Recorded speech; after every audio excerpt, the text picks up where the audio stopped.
Hey everyone, welcome to tonight's video on Paranormal M. Thanks for being here. Before we start, turn on notifications so you don't miss any new videos, and if you have any unexplained experiences of your own, you can send them to me. The first story tonight comes from someone who was out stargazing with friends near a graveyard when they started hearing strange sounds in the dark. Settle in, and I hope you all sleep well tonight.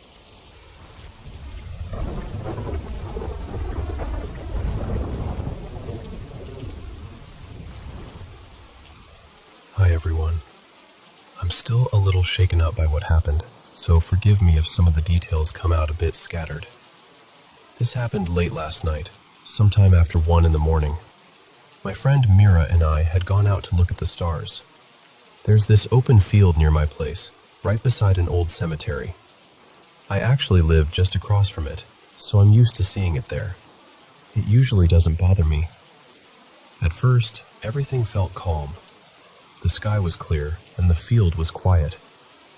But then I heard something coming from the cemetery.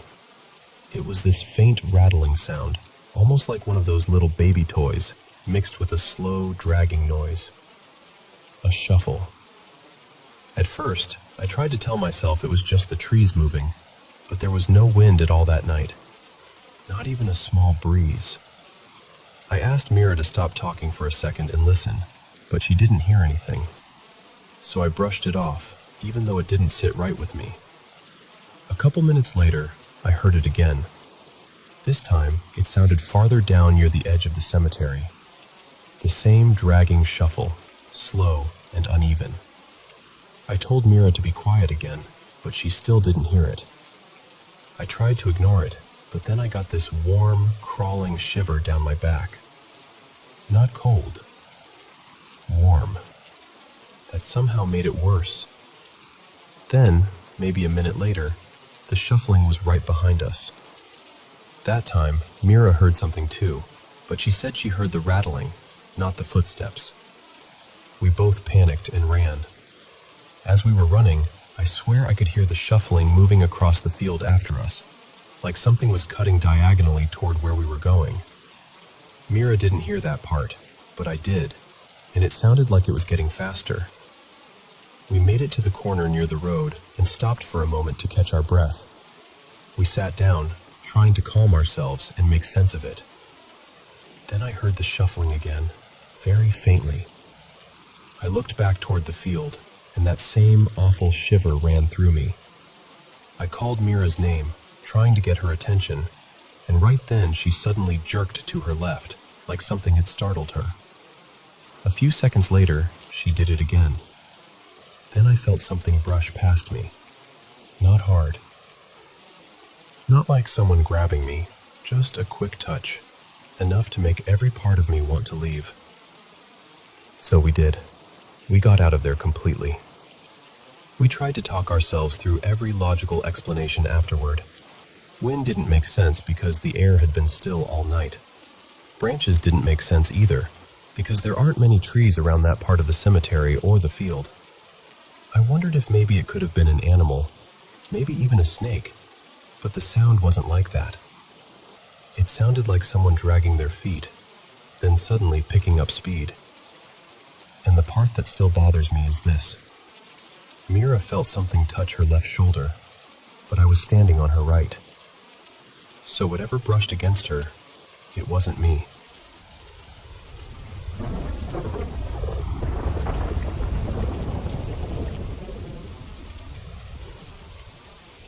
Hey, so this happened a few years back, but something recently brought it all rushing back to me.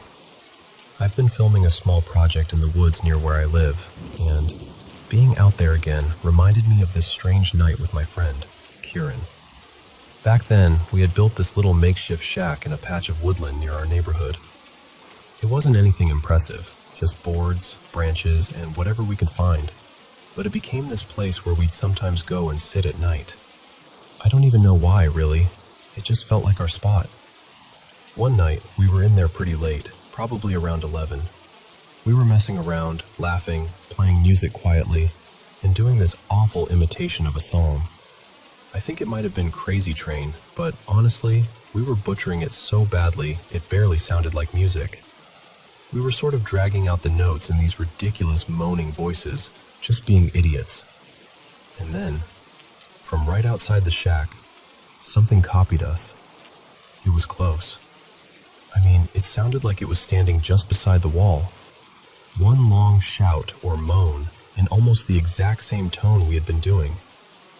Not like an animal noise, not like wind. It sounded like someone mocking us. We both went completely silent. I remember the feeling so clearly. All the warmth left the place. We turned off the music, killed the lights, and just sat there, barely breathing, listening for footsteps or laughter or anything that would make it make sense. There was nothing. After a minute or so, we worked up the nerve to step outside and look around. We checked the area near the shack, shone lights into the trees, listened for movement. Nothing. No animals that we could see, no people, no sound of anyone running off after a prank. Just the trees, the dark, and that horrible feeling that something had been right there with us. The thing is, nobody goes into those woods that late.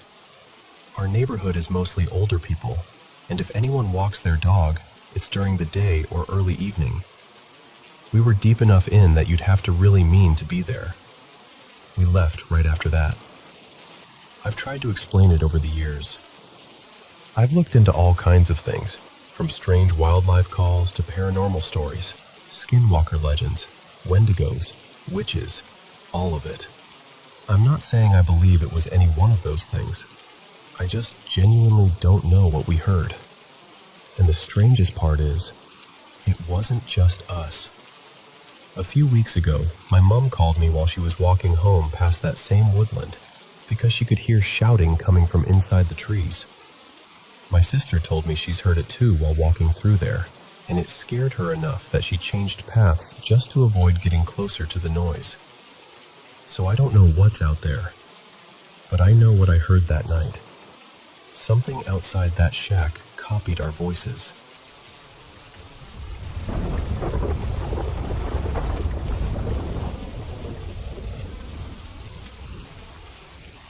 I'm older now, and this happened to me about 10 years ago. I'm not telling this because I want attention or sympathy or anything like that. I'm sharing it because if someone out there is dealing with something similar, I want them to know they're not alone.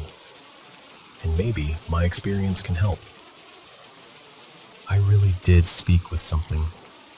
That's the part I still struggle to say out loud, because whatever it was, it looked human enough to make the memory feel even worse now. At first, it seemed kind. Curious, even.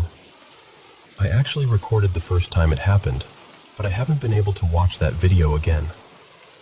I still have it saved on an old flash drive somewhere. The first time it appeared, I think it was just as shocked as I was. It said beings like it usually couldn't communicate with us. But somehow, through my friend Marcos while he was asleep, it could speak. And I need to be clear about something. This was not sleepwalking. It was not my friend pretending. This thing had its own personality, its own way of speaking, its own tone of voice. It used different words than Marcos did. It had different opinions, different likes and dislikes. I know how strange that sounds, and you can believe me or not, but I'm completely sure it wasn't a prank. Somehow, as impossible as it sounds, we became friends. A paranormal friendship. That's the only way I can describe it. Over time, it seemed to gain more control over Marcos's body. It would come and go whenever it wanted. At first, I didn't see it as a problem. It would ask if it could come with me to grab a beer, or sit outside while I smoked a cigarette. Then, just like that, Marcos would come back, confused, with no memory of what had happened. That was one of the hardest parts. Marcos couldn't remember anything from the times this thing was in control. But eventually, he believed me. It took a lot to convince him, and I don't blame him for that. How do you tell your friend that something else is using his body? About a year passed, and things started changing. The thing told me that the angels wanted to destroy it. It said what it was doing was not allowed. That was when it finally told me what it was. It said it was a demon. But then it told me not to be afraid. It said it was like me, like anyone else, just trying to exist. And I wanted to believe that. I really did. Because when I spoke to it, all I saw was my friend's face, my friend's hands, my friend's body sitting across from me. Only the person behind the eyes was different. That was when everything began to fall apart. I'm not ready to say more than that right now. Part of me still feels trapped back there, and even after all these years, it hurts to remember. English also isn't my first language, so explaining it properly is difficult. But if anyone listening to this is going through something like it, please reach out. I know how impossible it feels. I know how alone it can make you feel. And I know how to help.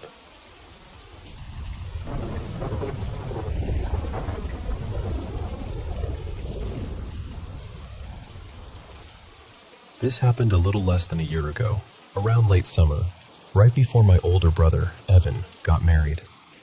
He and his fiancée, Mara, wanted to do something a little different. So instead of separate bachelor and bachelorette parties, they planned one big shared weekend in the mountains near Gatlinburg, Tennessee.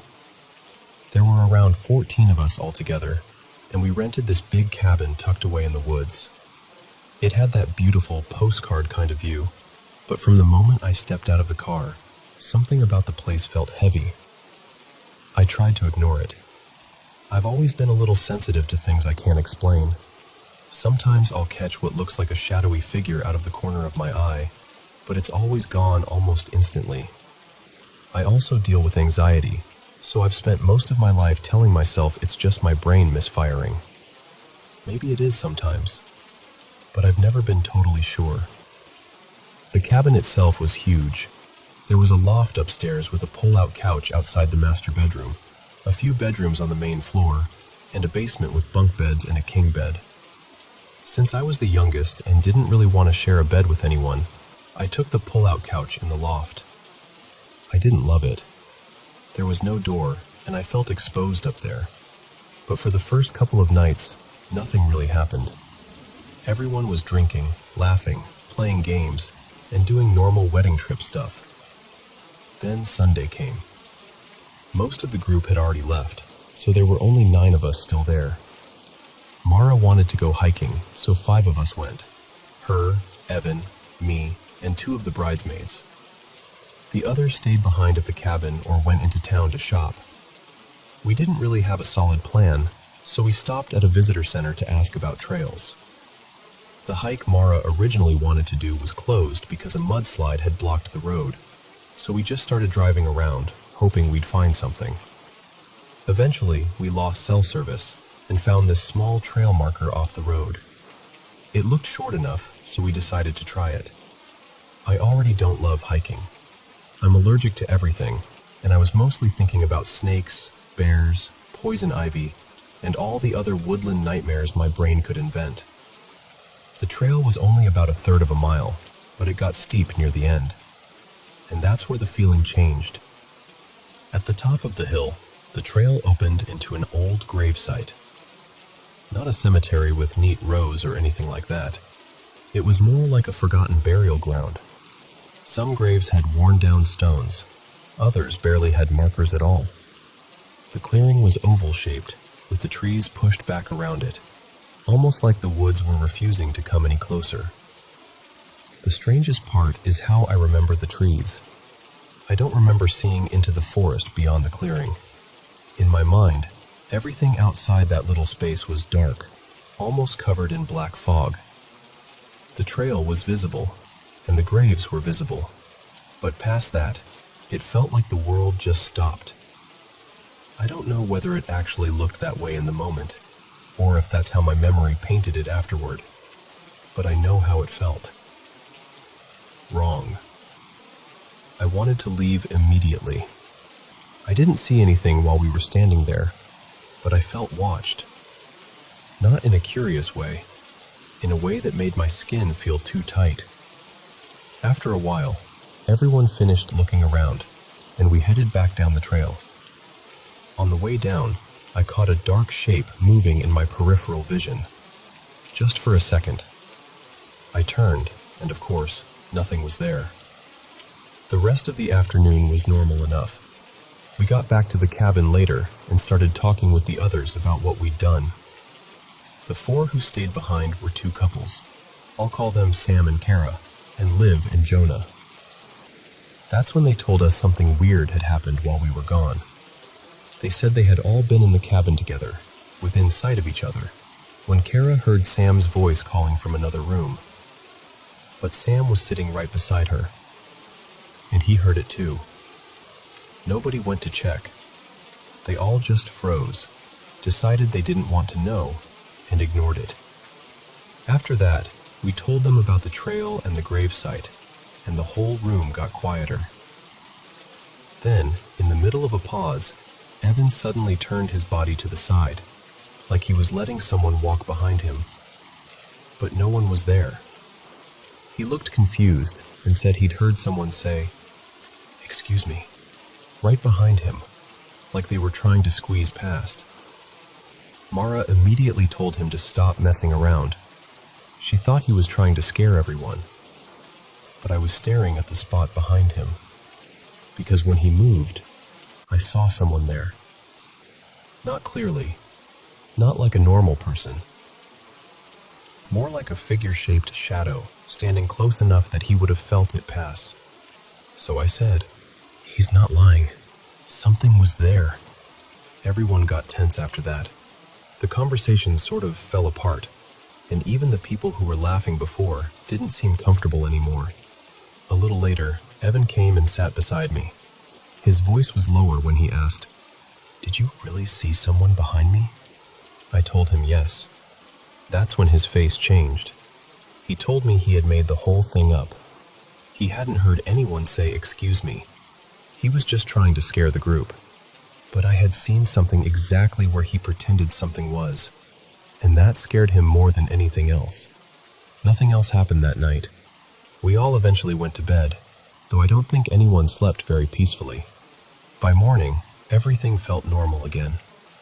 Sunlight has a funny way of making you question yourself, but I still think about that cabin. I think about the old gravesite, the dark woods around it, the voice calling from an empty room, and the figure I saw behind my brother when there should have been nothing there. And honestly, I don't know what followed us back from that trail, but I'm pretty sure something did.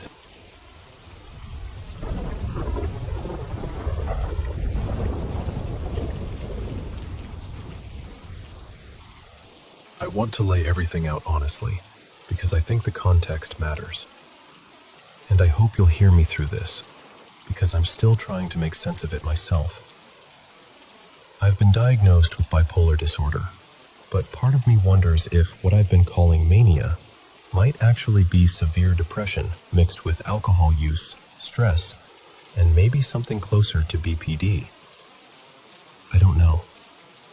I'm not trying to diagnose myself in circles, but I know I've never really experienced anything I would call psychosis before. Not until recently. And the alcohol has gotten worse. Bad enough that I'm planning to go to detox tomorrow. Honestly, this experience is one of the biggest reasons. It scared me that much.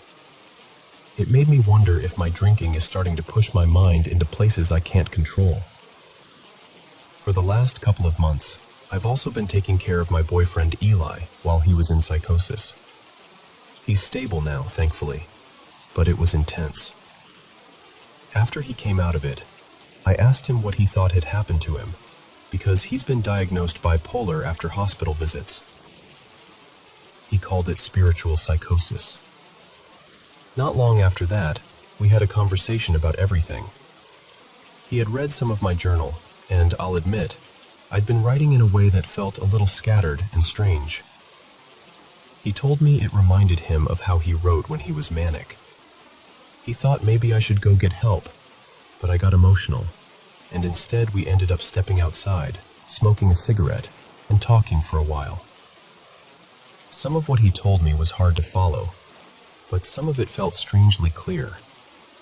He talked about his parents, especially his father, who hasn't really been around since Eli was young. He said there had been some kind of fight or incident when he was little, something his mom had told him about, where things got almost conjuring-like. He described objects being thrown around the room and said his whole family became very religious after that, very focused on Jesus, almost like they were trying to protect themselves from something evil. At first, he sounded like he was making sense. Then suddenly, he didn't. It was like the conversation started touching something that pulled him backward. He said he had already said too much. He also mentioned there being some kind of unspoken rule about not talking about these things with him. His mother had said something similar before. She told me that right before his second hospital trip, she had gone over to get him because I had left after he became really mean and frightening toward me. She said he was throwing things, hurting the dog, and that there was the devil in his eyes. Another time, she mentioned a bipolar man she had dated and said she had seen that same look in his eyes too. I don't know for sure, but now I wonder if she was talking about Eli's father. During the beginning of Eli's episode, he also kept saying strange things about a transition that was supposed to have happened already, but had been delayed. He kept trying to convince me to stay awake with him for days, and more than once, he referred to himself as the devil. Then, today happened. I've already felt off for a couple of weeks, but until now it hadn't felt terrifying. More like stress, alcohol, and maybe a mild episode of something. But this morning, I woke up filled with fear. When I tried to fall back asleep, I kept hearing these wheels. That's the best way I can describe it. Wheels. Almost wooden, like a little toy cart rolling across the floor. It sounded like it was right in front of the bed, moving from one side of the room to the other. Every time I got close to sleep, the sound would get louder and louder until I opened my eyes or moved my body. Then it would stop. That happened over and over, maybe 12 times, maybe more. When I finally fell asleep, I had a string of nightmares. 3 or 4, maybe 5. In almost all of them, I was afraid of Eli and trying to get to his mother for help. Most of the details are blurry now, but the last dream is the one that shook me the most. In the dream, we woke up in bed. Eli tried to get up, and I reached for him, like I needed to say something. Then he started vomiting blue and green. Not a lot, but enough to scare me. The next thing I remember, he was lying on his side on the bed, still vomiting, and I froze for a second before turning him properly so he wouldn't choke. Then I ran to the kitchen. He came in after me, but he looked vacant, almost catatonic. I ended up pressed against the wall, almost floating, but not like he was doing it to me. It felt more like my own body was trying to get away from him. After that, I ran to his mother's room. She was in bed, and there was this large bucket nearby. I sat in it and started vomiting feces. Then I lost control of my bowels completely. It was humiliating and horrifying, and by the end, the bucket was full. It was big enough for me to sit in, so that image has stayed with me. There were other details too, but those are the parts that felt the darkest. The parts that made me wake up feeling like something was wrong beyond just a nightmare. When I woke up, I started Googling. I know that probably wasn't the best idea, but I was scared and trying to stay self-aware. I searched whether hearing wheel sounds is common with hallucinations, and what I found didn't really comfort me. Then I searched whether wheel sounds show up in demonic experiences, and that made me spiral even more, because apparently people do associate them with darker hauntings or poltergeist-type experiences. At first, I tried to explain it as alcohol. I took a shot and felt a little better, which made me think maybe it really was withdrawal or anxiety, or my brain reacting to the drinking. But the more I think about it, the more I keep circling back to everything Eli said. The things his mother said. the dreams, the sounds, the fear. And I don't know what I believe right now. I don't know if this is my mind under stress, alcohol pulling me into something dangerous, or something deeper that I don't understand. I just know that it scared me enough to finally admit I need help.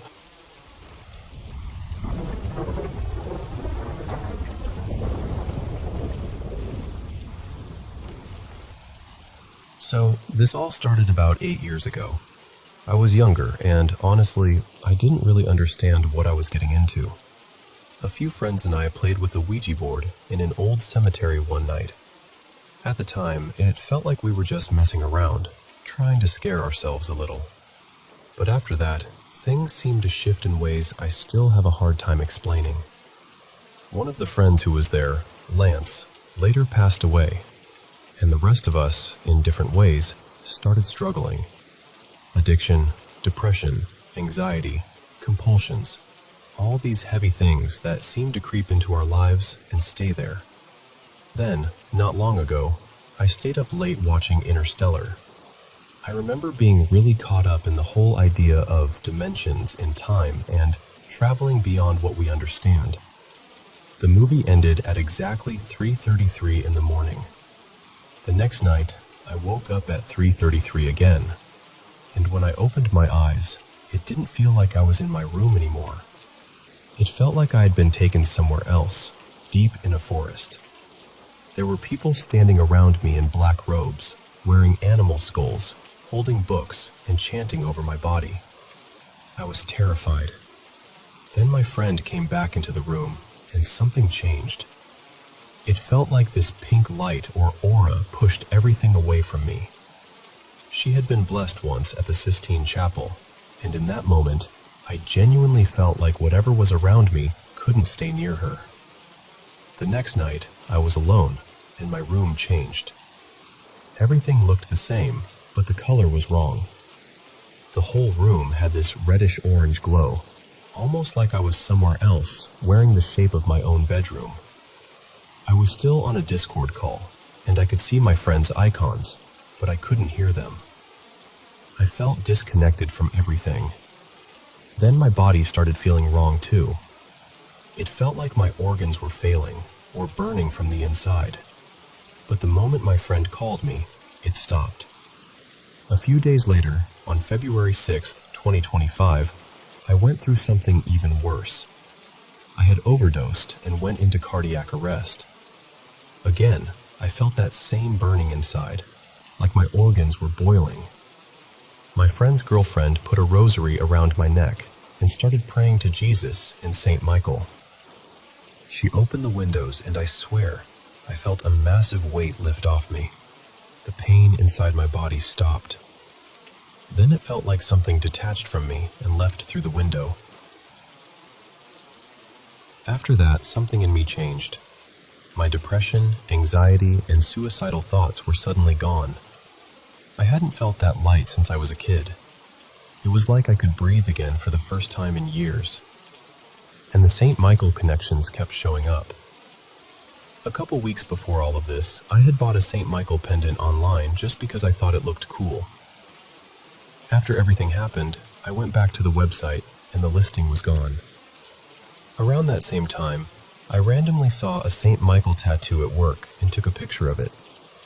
I'd also unknowingly sent Saint Michael art and tattoo designs to friends on Instagram weeks earlier. Back in 2023, I had wanted to get a demonic summoning circle tattoo, but then an affirmation app sent me a message that said, "When I didn't know better," and I decided not to do it. That same year, I saved a tattoo image of Saint Michael fighting the devil, again just thinking it looked cool. I didn't even really know who Saint Michael was back then. Then I realized something else. My son's name is Eden, and Saint Michael is connected to guarding Eden. Even stranger, when my son was born, my ex-girlfriend's shaman gave her a painting of Saint Michael that said, "Eden, may angels keep watch." Then, on February 9th, 2025, I met a girl who told me that the same demon that killed Lance had attacked her too. That day she cut my hair, and it felt deeply uncomfortable afterward. almost like there had been some kind of spiritual transfer. We FaceTimed the mother of my child, and she said right away that the girl had a strange energy about her. Then my rosary broke. Later, the girl said she wanted to take my soul. She talked about wanting control over me. She wanted to have sex, but we didn't. I sent her home in an Uber. After that, I prayed several times and put salt around my room while praying. At first, my son was crying and panicking, but once I finished, he calmed down. That same day, my son grabbed his rosary and started yelling, "Shut up, monster," over and over. He was only 2 years old. He had never really been exposed to religion like that, so I still don't know how to explain it. Then, his tablet randomly autoplayed a demonic-looking video, which shook me even more. The next day, on February 10th, I took him to my friend's house, the same place where I felt that thing leave my body. My son was asleep, but then he woke up terrified. He cried for about 20 minutes, pointing at something none of us could see. My friend's girlfriend started praying, and my son suddenly got quiet. He looked dizzy, and his eyes moved side to side. Then, after a while, he ate like nothing had happened. I thanked the Father, the Son, and the Holy Spirit for sending Saint Michael to help me through it. On February 11th, my son and I prayed together for the first time. I played a powerful prayer for removing evil, and before it started, he didn't have a mark on his face. Afterward, there was a scratch there. Later, I went to St. Michael Catholic Church and was anointed with holy oil. Even after that, I still had spiritual attacks and dreams about exorcisms. Around March 2025, I was with some friends when I suddenly felt completely paralyzed. I saw a figure that was darker than anything I'd ever seen, like the blackest black, with round, lifeless eyes. It tried to crawl onto my body, and I tried praying it away. Then the dreams started. For 3 nights in a row, I dreamed I was performing exorcisms as a priest. The first time, I woke up scared, but each night in the dream, I became more confident. I prayed more strongly in Jesus' name. By the last dream, I woke up feeling peaceful instead of afraid. Then, on October 11th, 2025, I was at a rave. At some point, I fell into confusion. I heard many voices, and everything around me felt sinister. I grabbed my rosary, opened my notes app, and tried reciting the St. Michael prayer. Every time I tried to say it, the words became clearer.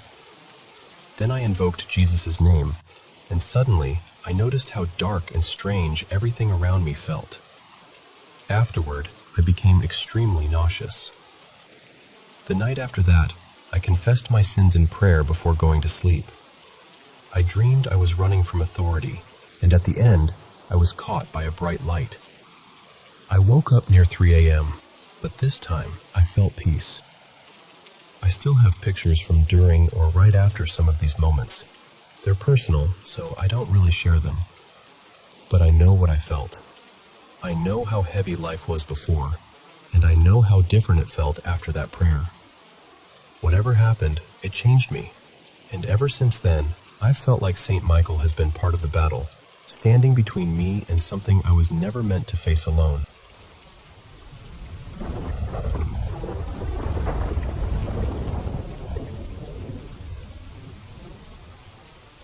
I guess I should start by saying this house has always felt occupied. Not crowded in a normal way, not like a busy family home. More like there are corners here that remember people, corners that keep breathing after everyone else has gone quiet. The house is old, around 50 years now. My grandparents built it, and over time, different relatives, tenants, and families have lived here with us. As far as I know, only 2 people have actually passed away inside the house, my grandfather and my great-grandfather.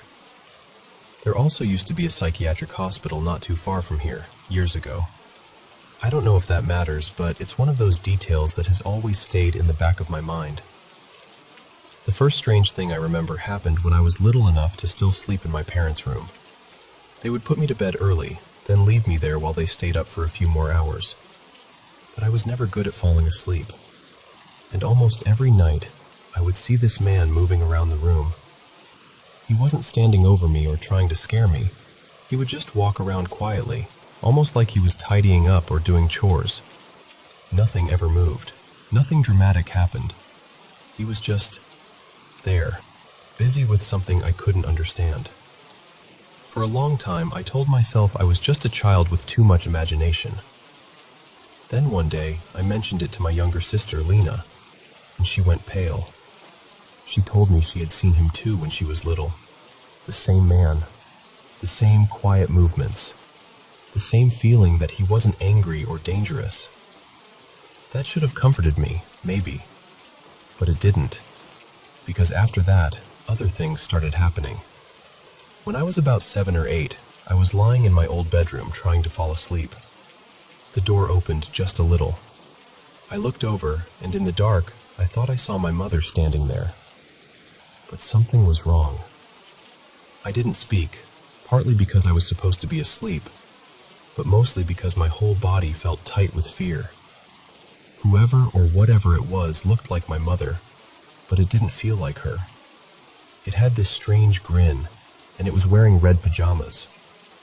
My mother didn't own anything like that at the time. It stayed there for a moment, just looking in. Then the door closed. The part that still bothers me is that a few years later, my mother was given pajamas almost exactly like the ones I had seen that night. Around the time I was 9 or 10, Lena started sleepwalking. She had always talked in her sleep, but this was different. Some nights she would get out of bed and stand beside mine, facing me with her eyes closed. Then she would walk toward our open bedroom door, but she never stepped into the hallway. She would call out for our parents in the dark, but she stayed inside the room, right at the threshold, like something outside scared her. I was young, but even then I noticed it. It felt like she wanted help, but didn't dare leave. When I was around 12, something else happened. Back then, we still kept all the doors open at night. From my bed, I could see straight into the living room, where my mother usually sat with her laptop until late. I was on my phone, and every now and then I would glance up to see if she was still there. At one point, I looked up and saw her sitting there like usual. Then I looked away for just a second to drink some water. When I turned back, she was looking directly at me. The laptop light was shining up onto her face, and something about it felt so wrong that I immediately looked away. When I looked back again, the laptop was off, and she was gone. I didn't check. I didn't call out. I just lay down and forced myself to sleep because this heavy, awful dread had settled over me. Another night during summer, I was awake on my phone again. The door was closed. The window was closed too. It was around 3 in the morning when I suddenly felt something rush past my bed. Not heard. Felt. Like someone ran right beside me. There was a burst of cold air, sharp and fast, and I sat up immediately. I looked over, thinking maybe Lena had gotten up, but she was asleep in her bed. Years passed, and things still happened. Not constantly, but enough that the house never felt completely still. About a year ago, Lena was home alone. She knew she was alone because she had checked the rooms. She was lying in bed, in the same spot where my bed used to be, scrolling on her phone. Then she heard someone call her name. She answered automatically, then froze because nobody was supposed to be there. Our front door is huge and metal. You cannot open it quietly. If someone had come home, she would have heard it. But she heard her name again, more than once. No one came to her door. No footsteps. No explanation. So she stayed in bed until our parents actually came home. Another time, maybe 2 summers ago, Lena and I came back late from an event. She fell asleep on the couch in the living room while I made myself something to eat. While I was in the kitchen, I saw a dark shape near the doorway. It looked like a person. I was tired, so I told myself it was nothing, just my eyes playing tricks on me. I ate, washed the dishes, and tried not to think about it. Lena was still asleep on the couch, snoring actually. I stepped out of the living room and left the door slightly open. I had just closed all the windows in there, so there shouldn't have been any breeze.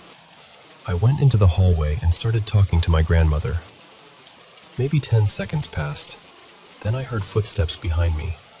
The living room door handle turned and the door closed. I called Lena's name. No answer. I wanted to go back in, but I couldn't make myself do it. I just went to my room. Later, when I told Lena, she swore she had never gotten up. And yes, she sleepwalked as a child, but she hadn't done that in years. So for her to suddenly do it on the exact night I saw that shadow by the doorway felt like too much of a coincidence. The worst thing that happened to me recently was last summer, after I moved into a new room upstairs. Nothing strange had happened there before. I thought maybe being away from the old bedroom would help. Then one night, around 3 a.m, I was awake with my headphones on. I thought I heard a knock, so I took them off. 4 knocks came from my door, clear, slow, deliberate.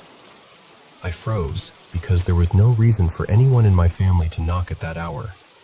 My TV was on, but the volume was low, so I wondered if maybe the sound had come from there.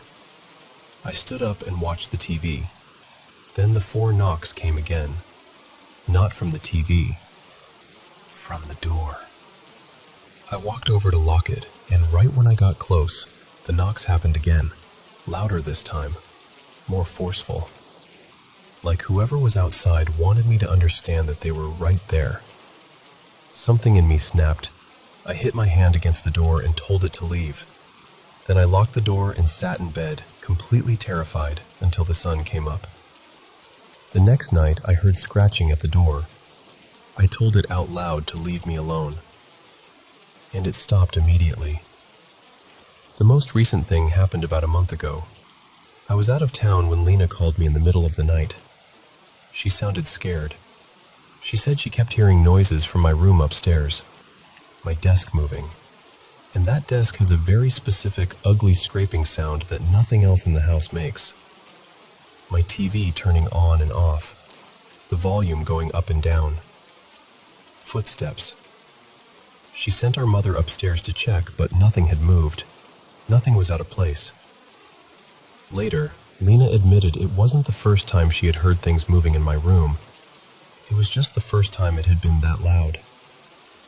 Now she checks my room regularly when I'm gone.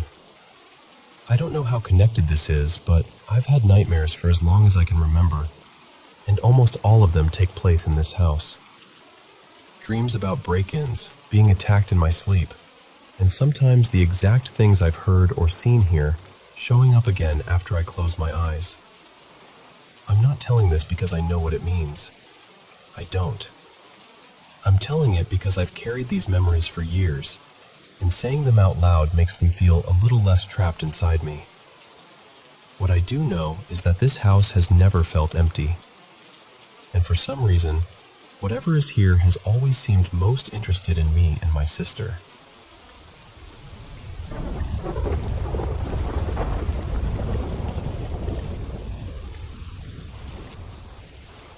I was talking with my wife the other night about something that happened to me a long time ago, out in the quiet woods of eastern Connecticut. This would have been somewhere around 2007, maybe 2008. She told me I should write it down somewhere and see what people make of it, because honestly, I still don't know. At the time, I was visiting a friend of mine, Dan. He lived out in that Chaplin, Hampton, Scotland area, where the houses are spread apart and the woods behind them just keep going. Miles of trees, no streetlights, no neighbors close enough to casually wave at, just dark forest pressing in around the edge of the yard.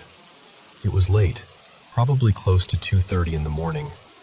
Dan was sitting on the back porch smoking a cigarette, and I was standing in the driveway with my keys in my hand. We had this habit of saying goodbye for 30 or 40 minutes before I actually left. You know how that goes. One last story turns into 5 more, and nobody moves. So we were standing there, just talking, when we heard laughter coming from deep in the woods. And at first, I really did think it was people. A lot of people. It sounded like a whole crowd had just heard the funniest joke of their lives. Not normal laughter either. This was screaming laughter. Breathless, frantic, full-body laughter. Like dozens of people completely losing control.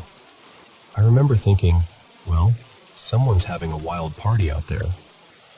But then it kept going. It didn't rise and fall the way laughter usually does. It just stayed there, rolling through the trees, loud and hysterical and wrong. It went on for at least a full minute, maybe longer. Dan and I stopped talking and just stared toward the tree line. Neither of us said much at first. We were both trying to make our brains fit a normal explanation around what we were hearing. Then, while we were standing there talking quietly about how strange it was, the sound moved. I don't mean it gradually got closer. I mean 1 second it sounded far away, buried somewhere deep in the woods, and the next second it was right near the edge of the light from the flood lamp on the side of his house. It came in so fast that my stomach dropped. For a few seconds, it was incredibly loud. Right there, just beyond where the light ended, that same awful chorus of laughter, shrieking and gasping and laughing like it was painful. But there were no footsteps, no branches breaking, no leaves rustling, nothing moving through the brush, just the laughter. Then it shot off in another direction, still without any other sound, and faded away into the distance. Dan and I just stood there for a bit. I don't remember either of us trying to act tough. There was no big dramatic moment. We were just quiet, because whatever that was had scraped something raw inside the air. Later on, we tried looking it up online. Every answer was the same kind of thing. Coyotes, foxes, fisher cats, some animal making weird noises in the woods. And listen, I've lived in New England my whole life. I know what coyotes sound like. I know what fisher cats sound like. I've heard foxes scream. I grew up with those noises. This wasn't that. This sounded human. Not happy human. Not drunk human. Not even scared human. It sounded like laughter that had gone bad somehow. Laughter like it hurt.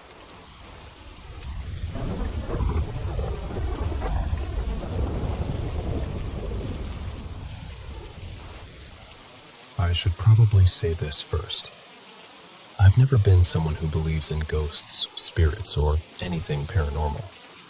Honestly, outside of horror films, I've always had a pretty strong dislike for the whole idea of contacting the dead.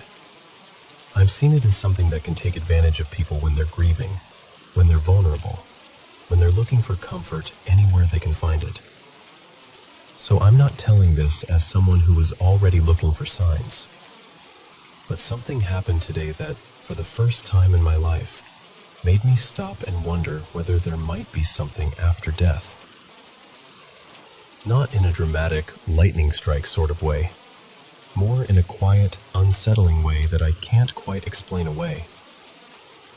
About 7 years ago, I lost my stepdad, Martin, very suddenly to sepsis. There was no warning. One moment life was normal, and then it wasn't. I was away at the time, so I never got to say goodbye to him.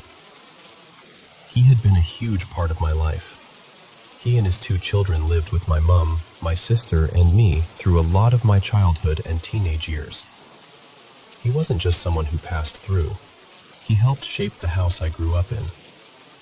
When my son was born 2 years ago, we gave him Martin's name as one of his middle names. As he's grown, we've occasionally shown him photos and said, "That's one of your granddads." We usually call him Granddad Marty when we talk about him. Not constantly, not every week, just now and then. Today was my son's 2nd birthday party. My mom was there, my sister was there, and Martin's 2 children were there too. One of them is about to become a dad himself, and he came along with his heavily pregnant partner. We're not all together like that very often, so it already felt a bit special. The party went really well, Near the end, I took my son outside to the village green across the road from the hall. There's a cricket pitch in the middle, and the grass was being watered by a sprinkler. My little boy was mostly watching some older kids kicking a football around nearby. He didn't say anything strange at the time, nothing that stood out. Later, after we got home, my wife asked him, "Who did you see at your party today?" And he said very clearly, "Granddad Marty." I froze a bit. It's not a name he says often. In fact, I don't think I'd heard him say it in months. Maybe not ever. Not properly. At first I thought it must have been a fluke, one of those random toddler things. But when we asked him again, he repeated it. More than once. Then during bath time, I asked him gently, "Did you see Granddad Marty at your party?" He said, "Yes, Granddad Marty safe by the water." That was the part that really got me. I asked him a few different ways what he meant. Toddlers don't exactly give clean, polished answers, so it took a bit of back and forth. But in his own little roundabout way, he seemed to be talking about the water on the cricket pitch, the sprinkler, the wet grass, that place we'd walked to after the party. And he kept repeating the same basic thing. Granddad Marty was there, by the water, and he was safe. I don't know what to do with that. I'm not saying I suddenly believe in ghosts. I'm not saying I have some grand explanation. But I know what he said, and I know how rarely that name comes up in our day-to-day life. The feeling wasn't frightening exactly. It didn't feel sinister. It was more like the room had shifted half an inch, and everything familiar looked slightly different. I keep trying to rationalize it, because that's what I do. But this one has stayed with me. And I suppose I'm left wondering whether anyone else, especially people who consider themselves skeptics, has ever experienced something like this. Something small, strange, and oddly comforting. Something you can't quite file away, no matter how hard you try.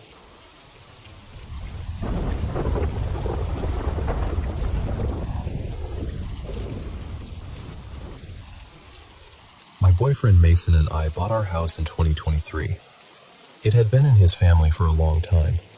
It belonged to his great aunt and great uncle, and after his great aunt passed away, we ended up buying it. She didn't pass in the house, just to be clear, but from the moment we moved in, the place felt occupied. And I don't mean in a subtle, maybe it's just the pipes kind of way. There was knocking. Not random creaks, but rhythmic knocking. Footsteps upstairs when we were both downstairs. Furniture scraping across the floor above us, even though nobody was up there. Things would vanish from where we knew we left them, then show back up days, weeks, sometimes months later in places that made absolutely no sense. Our dog would suddenly freeze, stare into a corner, growl with his hackles raised, and we'd just look at each other like, okay, so we're doing this again. At first, we weren't scared. Mason and I have gone ghost hunting plenty of times, so it takes a lot to really shake us. Honestly, most of it was more annoying than frightening. But then it started taking things. One time, an entire bottle of dish soap disappeared from the kitchen sink. I looked everywhere. I finally gave up and bought a new one. Months later, we found the missing bottle sitting at the bottom of the basement stairs. That was the moment I thought, all right, whoever you are, this is getting old. So I went to see a medium. She told me there were 4 spirits in the house. Mason's great aunt and great uncle, a little girl maybe around 5 or 6 years old, and a young man, probably early 20s. She said the little girl and the young man weren't connected to the house or the land. According to her, they were drawn to me. She said I had medium abilities, and honestly, I didn't love hearing that. I know some people would be curious or excited, but I'm not really interested in opening that door any wider. Maybe that sounds foolish, but I don't want to invite more of it in. I already had what I believe was Mason's great aunt speaking directly into my ear once, and that was enough for me. The medium also said she didn't sense anything dark or malicious, so after that, we mostly just lived with it. Something would happen, and we'd say, "It's just them," and move on with our day. But lately, it feels different. A few nights ago, I was putting away dishes before bed when I noticed one of our kitchen knives sitting on top of the pantry, blade facing outward. Neither of us would have put it there. There's no reason for it to be there at all. At almost the exact same time, Mason saw a full apparition standing in our bedroom doorway. He thinks it was his great uncle, based on old family photos. Before that, anything we saw had been more like shadows, shapes passing through the house, or figures in the windows when we were outside. But this was clear. Then last night, around 3 a.m., the footsteps started again. Only this time, they were loud. It sounded like someone running up and down the stairs, hard enough to wake me from a dead sleep. That's when I realized I don't think I can just brush this off anymore. I don't know if saging is the best option. I'm not religious, but I'm also not against having the house blessed. At this point, I'm open to anything that might help calm the house down, or clear out whatever is starting to make itself a little too comfortable here.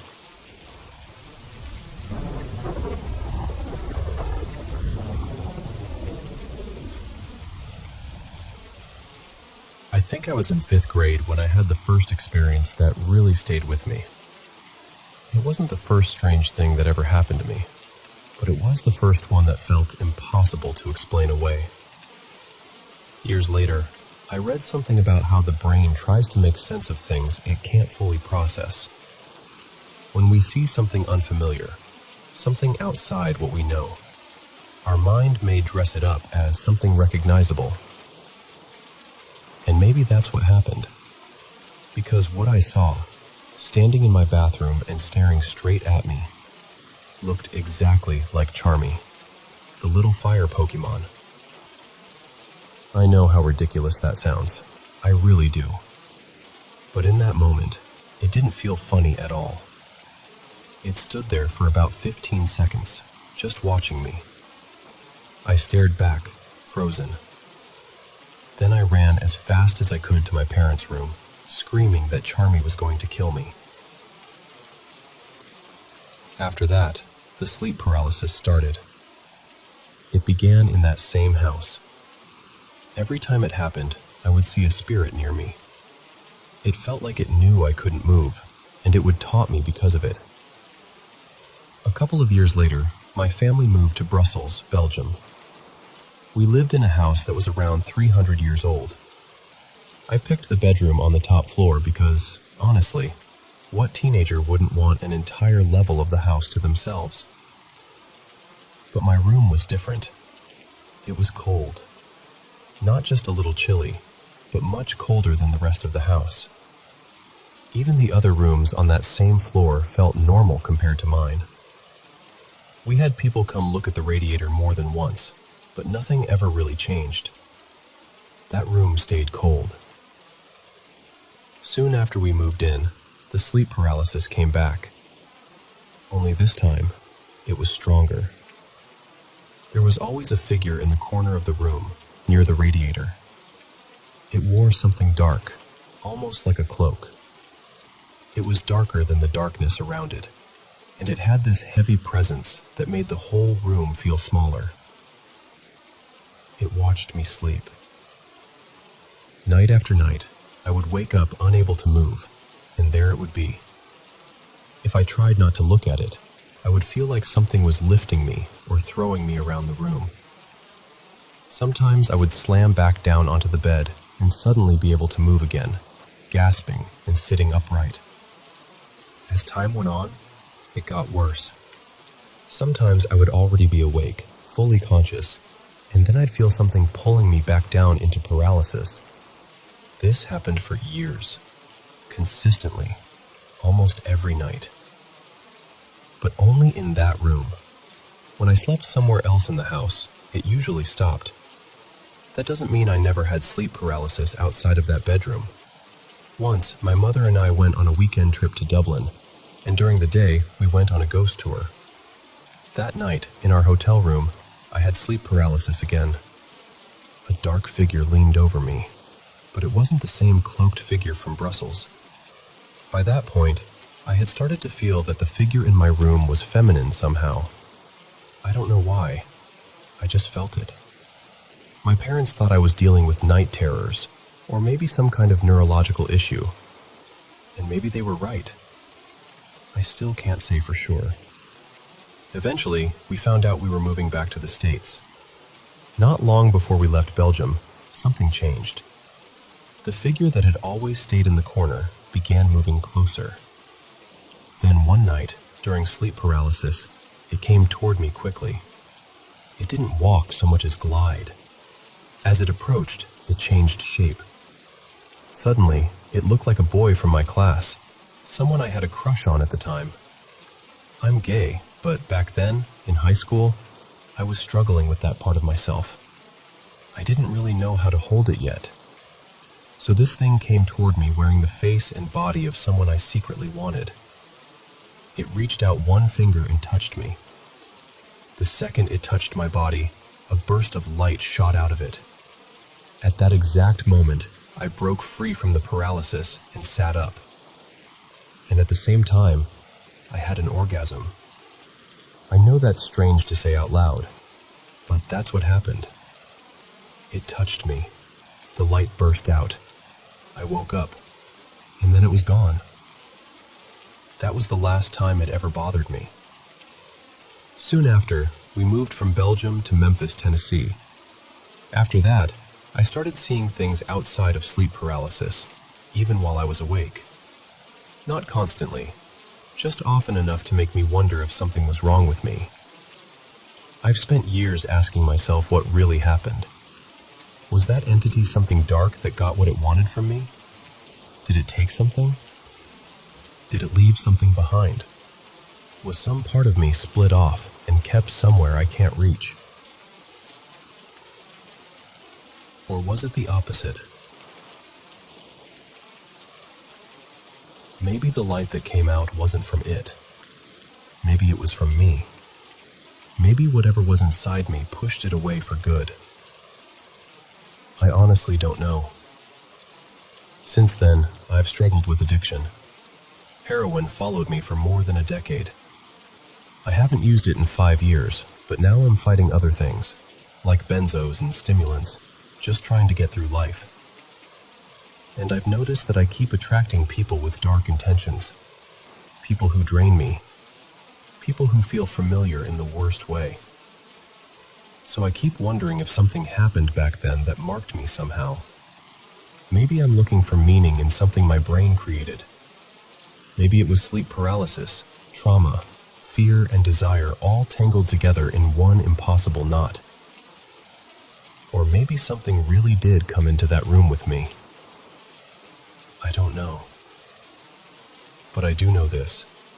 Whatever it was, I'm still here. And if there was light in that moment, even a flash of it, then maybe it didn't win. Maybe I did.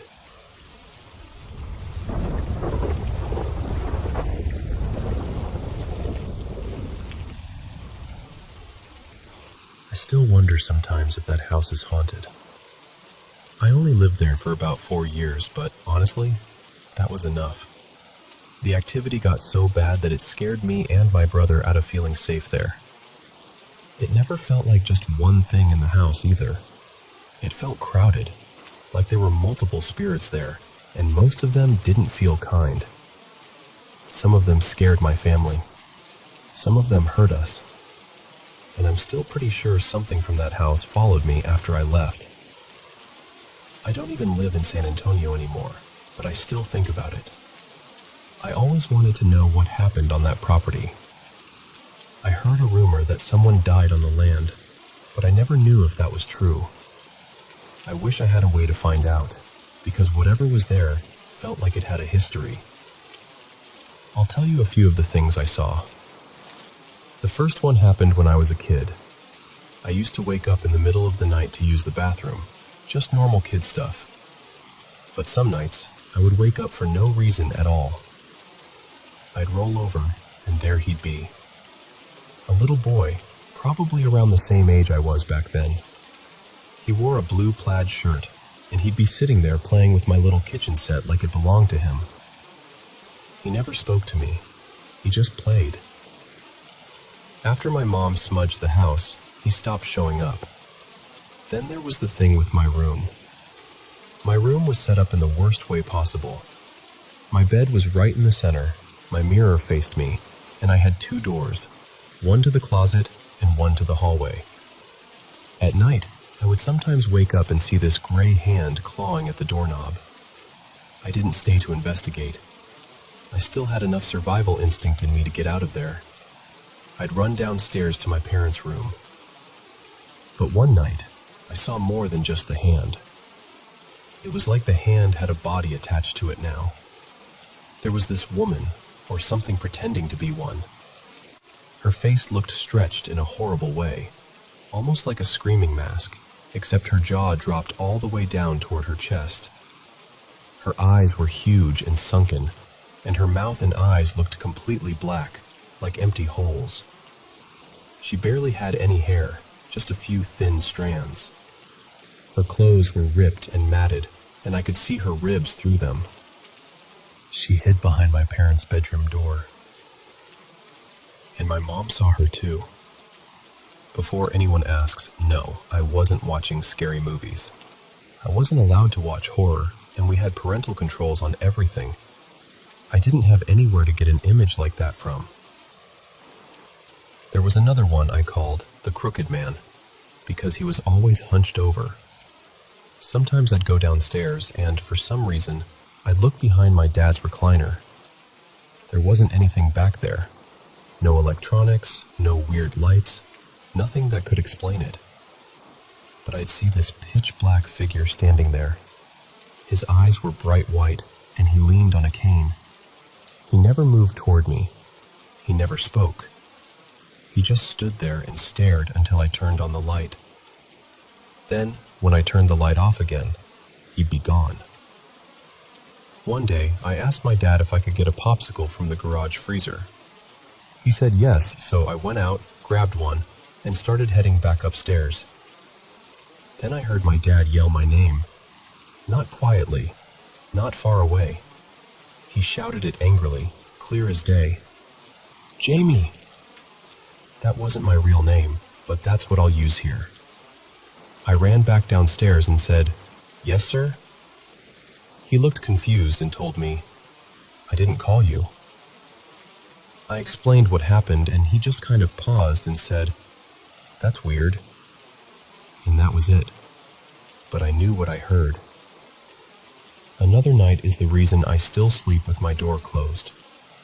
I had just come back from the bathroom and accidentally left the bathroom light on. My bedroom door was open, so the hallway was lit enough for me to see clearly. I was lying in bed, just trying to relax, when I saw a woman pacing outside my room. She was wearing a long wedding dress and a veil over her head. She was holding a bouquet of flowers and she was crying blood. I had never been to a wedding at that point. I didn't really have any reason to picture something like that. She just paced back and forth, slow and heavy, like she was trapped in a memory. Then she walked straight through the wall and disappeared. Another time, it was the middle of the night again. I had just used the bathroom, and the house was completely dark. I didn't know how to just close my eyes and fall asleep, so I would usually stare into the darkness until I got tired. Then I heard someone call me from the bottom of the stairs. "Janie." It was in this sing-song voice, the exact kind of voice my dad used when he was joking around. But it was around midnight, and something about it felt wrong immediately. My dad barely slept sometimes, sure, but why would he be standing at the bottom of the stairs calling me like that in the middle of the night? I didn't answer. In the morning, I asked him about it. He told me he never called me. There were other things too. I'd wake up with bruises I couldn't explain. Sometimes chunks of my hair would be missing. Things would disappear from where I knew I had left them. The whole house felt like it was always moving things around, always watching, always waiting for someone to notice. And the strangest part is, I miss it. I know that sounds ridiculous. That house scared me. It hurt us. It felt haunted in the deepest possible way. But I still miss it. I miss the place. I miss the people I knew there. And in a way I can't fully explain, I even miss the presence of whatever was inside that house. I just wish I knew what happened there. Because something happened. Something had to.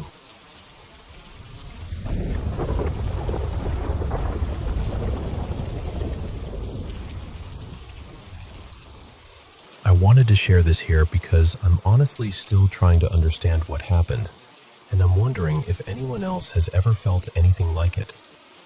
A few days ago, on a Sunday, I reached out to someone who does energy clearing and spiritual healing work. I'd been going through a really difficult period in my life, and while there's a longer story behind that, I'll leave it aside for now because it isn't really the main point. When I spoke with her, she said she felt I needed help pretty urgently, so she offered to do a quick evaluation for me that same day without charging me. One of the things she told me was that there were negative energies attached to me. She described them as energies connected to grief, fear, panic, loneliness, stress, and feeling unsafe. She said they might be affecting my everyday life more than I realized. Now, I do consider myself a spiritual person. I've also had a lot of sleep paralysis experiences in the past. I don't get them as often anymore, but sometimes when I meditate, I still feel sensations that remind me of them. Usually, though, those experiences only happen when I'm lying flat on my back. The sensations are usually like vibration, buzzing, or tingling. Sometimes I feel like I can't move. But that Sunday night felt different. I went to bed completely exhausted.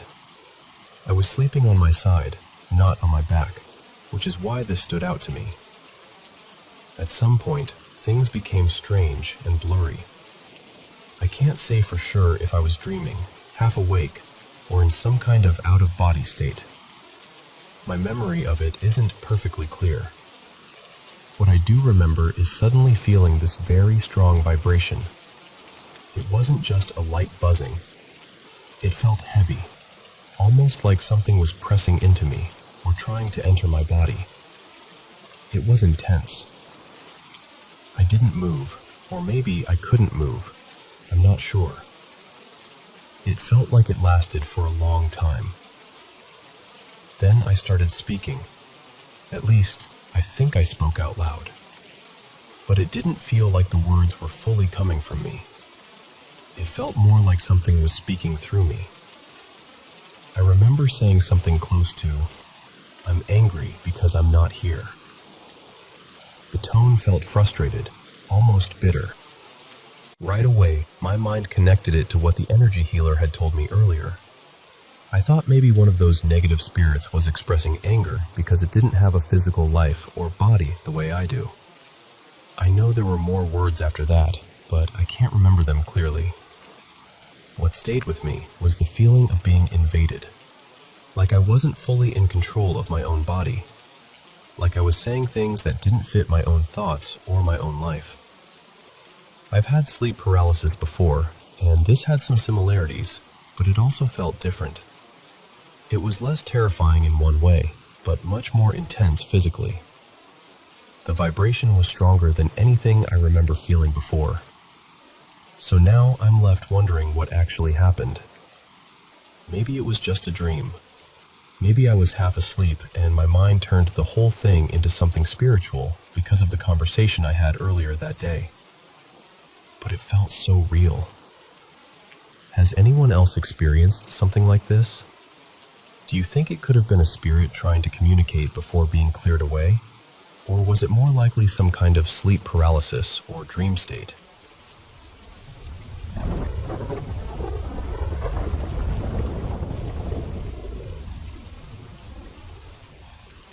I work night shifts at a pretty isolated site, tucked between a busy expressway and a stretch of nature reserve. It's the kind of place that feels normal during the day, but once the lights thin out at night, every sound seems to travel a little farther than it should. A few nights ago, the police showed up at our office. They said they had received dozens of calls from a number registered to our location. Not one or two calls, around 50. The strange part was that the number belonged to a phone inside an underused conference room right next to the office where I was working. Management came rushing back in, and the night technicians, along with the IT team, started checking everything. They tested the phone, they checked the lines, they pulled up the camera footage and reviewed the door access logs. Everything looked normal. No fault with the phone. No one entered the room. No one was seen leaving it either.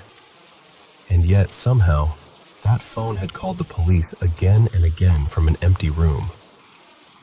The room itself sits on the basement level, between the main office area and an access corridor. There are no windows in there, just two doors, one leading into the office and the other into the corridor.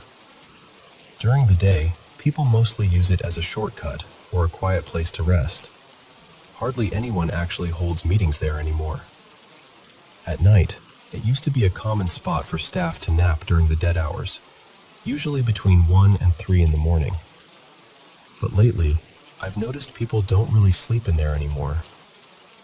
Thinking back now, I've used that room for naps during night shifts too. And honestly, most of the time, I had strange dreams in there. Not every single time, but often enough that I remember it. I would wake up heavy-headed, drained, and more tired than before I slept. At the time, I blamed it on night shift exhaustion. I figured I was just sleep-deprived. But after the police incident, a few things started coming back to me. Last month, a coworker, Marin, who almost never used that room, went in there to finish a report. She came out less than half an hour later, saying the room smelled damp and moldy, and that her face had started itching badly. She ended up leaving work early. A few days later, she had such a severe skin reaction that she was out for nearly 2 weeks. Then there was the last time I slept in that room, about 2 weeks ago. I overslept so badly my coworkers had to wake me up. The night before that, I had also overslept in the same room during the quiet hours. At the time, I laughed it off. Now, I'm not so sure. After the phone calls, I started asking a few coworkers about that room. Every single person I asked had something odd to say. Some said they had weird dreams there. Some said they woke up feeling completely exhausted, almost like they hadn't slept at all. One coworker even told me he once experienced sleep paralysis in that exact room. So now I keep thinking about it. Maybe the dreams weren't just dreams. Maybe the tiredness wasn't just from night shift. And maybe there really is something in that room.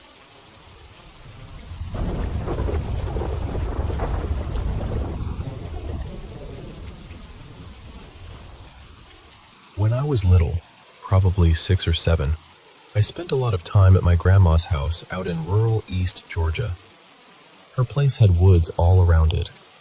Not deep, endless wilderness or anything, because there were other homes scattered around the area, but to a kid, those woods felt huge, quiet, spread out. The kind of place where the trees seemed to lean in and listen. And whenever I went outside alone, I would hear this voice.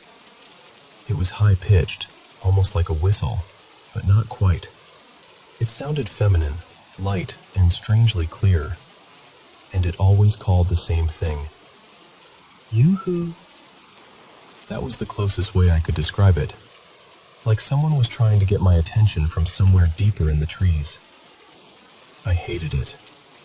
I never went more than a few feet into the woods by myself because of that sound. The weirdest part was, the closer I got to the trees, the faster the calls came. If I stayed near the yard, I might hear it every so often. But if I stepped into the woods, even just a little, The time between each yoo-hoo got shorter. Like whatever it was knew I was getting closer. But whenever I walked through those same woods with my dad or my grandma, I never heard it. Not once. They didn't hear anything either. They both told me it was probably my imagination, or a bird, or just one of those little noises kids turn into something bigger. I almost believed that. Then one afternoon, my cousin Nolan came over. He was about my age, and we were playing outside when I heard it again. Yoo-hoo! I froze, and before I could say anything, Nolan looked toward the woods and asked, "Did you hear that?" That was the first time anyone else had heard it. Of course, being 6 and far braver than he should have been, Nolan wanted to go see what it was. I really didn't want to, but I also didn't want him going alone, so I followed him. The deeper we went, the louder it got. Yoo-hoo! Again and again. It didn't sound like an animal. It didn't sound like a bird call. It sounded like a woman, or maybe a girl, calling from somewhere ahead of us. Eventually, the trees started thinning, and I saw a clearing up ahead. In the middle of it was this old, broken-down house. It looked abandoned in a way that made your stomach tighten. Weathered wood, sagging parts, windows that looked dark and empty. I remember stopping before we stepped fully out of the woods. I told Nolan, "Don't go any closer." And thankfully, he listened. We just stood there at the edge of the trees, staring at that house. Then the calling got louder. Not closer exactly, but louder. Yoo-hoo!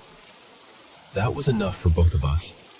We turned and ran as fast as we could back through the woods and straight into my grandma's house. We told her everything. She didn't believe us, not really. She said no one had lived in that old house for years, and nobody had any reason to be around it.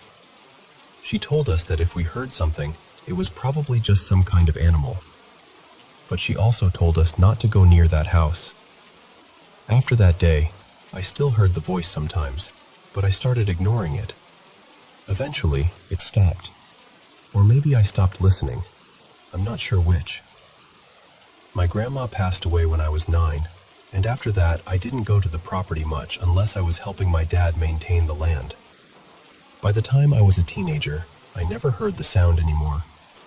Later on, some relatives bought that part of the land, tore down the old house, and built a new one there. I've wondered for years what that voice was. This would have been in the early 2000s, in rural central East Georgia. The area wasn't completely isolated, but the woods around my grandma's place were empty enough that it didn't feel like someone could just be standing out there every single time I went outside, making the exact same call in the exact same tone. And I really don't think it was a person. I don't know what person would be waiting out there, always calling only when I was alone, always stopping when adults were with me. All I know is that it sounded human.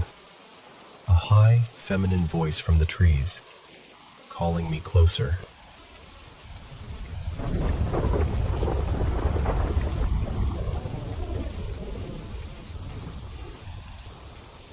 I was in middle school when this happened, and back then, almost every weekend, I'd hang out with my friend Colby. We were both really into mountain biking, especially on old backcountry trails and dirt roads where there weren't many people around. We lived near a small town in Massachusetts called Huntington, so there were plenty of quiet wooded places to ride. One weekend, we were heading back to Colby's house, riding down this empty dirt road with woods on both sides and no houses anywhere nearby. It was the kind of road we'd taken 100 times before without anything strange happening. Then, out of nowhere, something came flying out of the trees on one side of the road. We both slammed on our brakes and looked around, immediately thinking it had to be another friend of ours messing with us. He had a habit of pulling dumb pranks, especially if we left without waiting for him. So we called out, half annoyed and half laughing, telling him to cut it out. But nobody answered. A few seconds later, a rock came flying straight at my head. It missed, barely, and before I could even react, a stick came whipping past, then another rock. One of them hit my hand hard enough that I dropped my bike. I ran across the road and ducked behind a tree. Colby did the same thing, but when he looked over at me from behind his tree, I saw blood running down the side of his face. That's when we stopped thinking it was funny. We yelled into the woods that whoever was doing this needed to knock it off, that it wasn't funny anymore, and that they were about to get themselves in serious trouble. And honestly, that was the wrong thing to say. Right after that, everything went insane. Rocks, sticks, and full-sized fallen branches started flying out from the trees on the opposite side of the road. Not just a few, I mean a storm of them.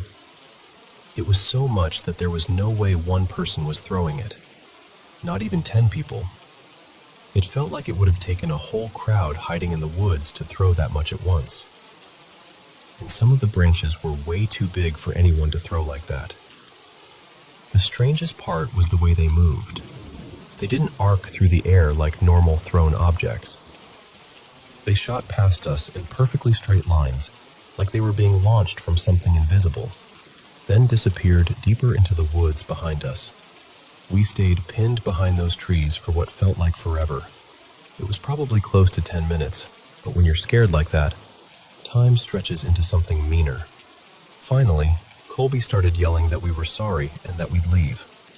I didn't know what else to do, so I yelled the same thing. The second I said it, everything stopped. No rocks, no branches, no rustling, no birds, nothing. Just silence. We slowly stepped out from behind our trees, and that's when I saw something that still bothers me to this day. Across the road, right where all that stuff had been coming from, there was an old, broken-down shack. And I know that might not sound like much, but we had ridden that road countless times. That shack had never been there before. I'm completely sure of it. It also wasn't there when we first stopped our bikes. But there it was, sitting in the woods like it had been waiting for us to notice it. Neither of us said a word. We ran for our bikes, jumped on, and right as we started pedaling, we heard the long, rusty squeal of a door hinge opening behind us. We didn't look back. We just rode as hard as we could until we were out of there. That was the last time Colby and I ever went mountain biking together. Actually, it was the last time I ever went mountain biking at all.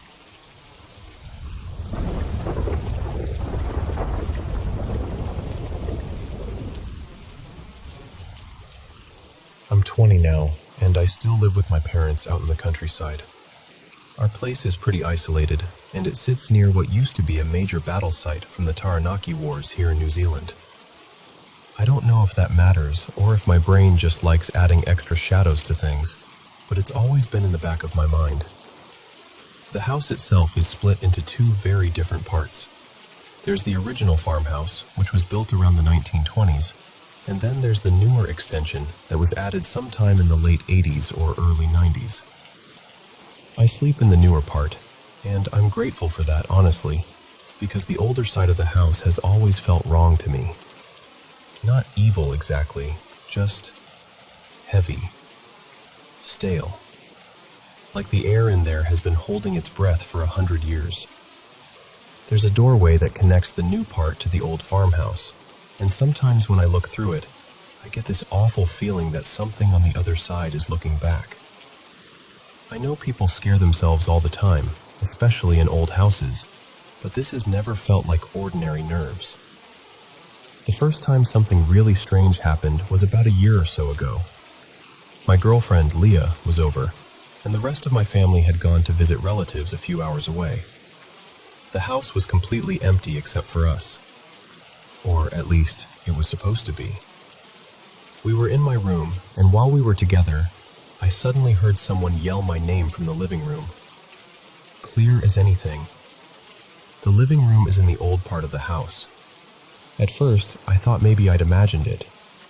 You know, your mind grabs a random noise and dresses it up in familiar clothes. But then Leah froze and told me to stop. She started covering herself, thinking someone had come home and might walk in. Then she got annoyed with me and asked why I hadn't told her anyone else was in the house. But there wasn't anyone. I checked everywhere. I walked through the living room, the kitchen, the hallway, all the bedrooms. Nothing. I went outside and looked down the driveway.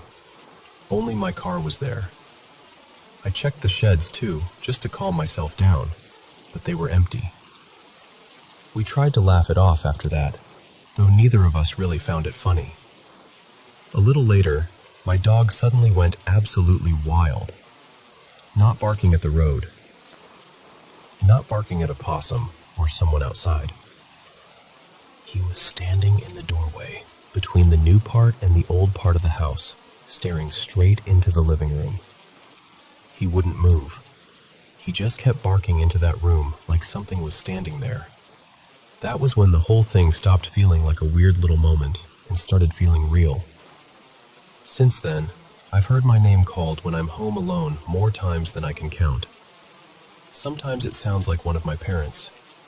Sometimes it sounds close. Sometimes it comes from the old side of the house. And the dogs notice things too. They'll suddenly track something with their eyes, following empty space across a room like they're watching someone walk past. I finally brought it up with my sister, Miri, not too long ago.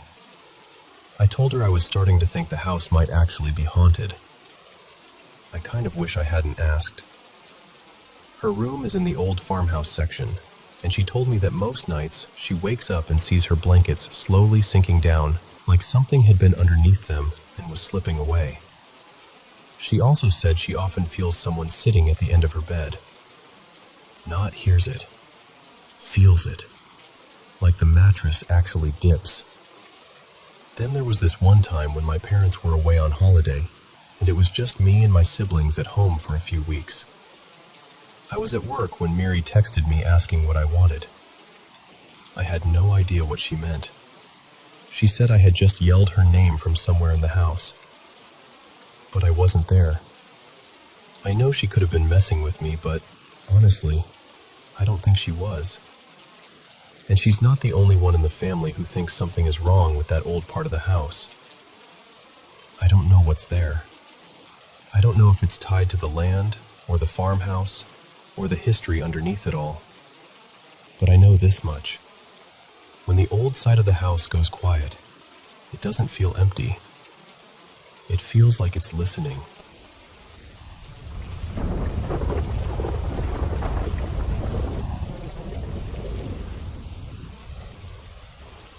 Hey, I've been sitting with this for a long time, and I think I'm finally ready to say it out loud. I grew up in this small, older townhouse from the time I was born until I was about 7. Upstairs, there was this short little hallway connecting all the bedrooms. My twin brother, Mason, and I shared one room. My 2 sisters shared another, and my mom slept in the last room at the end. During the day, it felt like a good home. We went to church, knew the neighbors, and had the kind of community where people actually looked out for each other. On the surface, everything felt normal, safe even. But nighttime was different. Almost every night, when I was trying to fall asleep, this awful heaviness would come over me. The only way I can describe it is that it felt dark, not just emotionally, but almost physically dark. And what's always stayed with me is how specific it felt.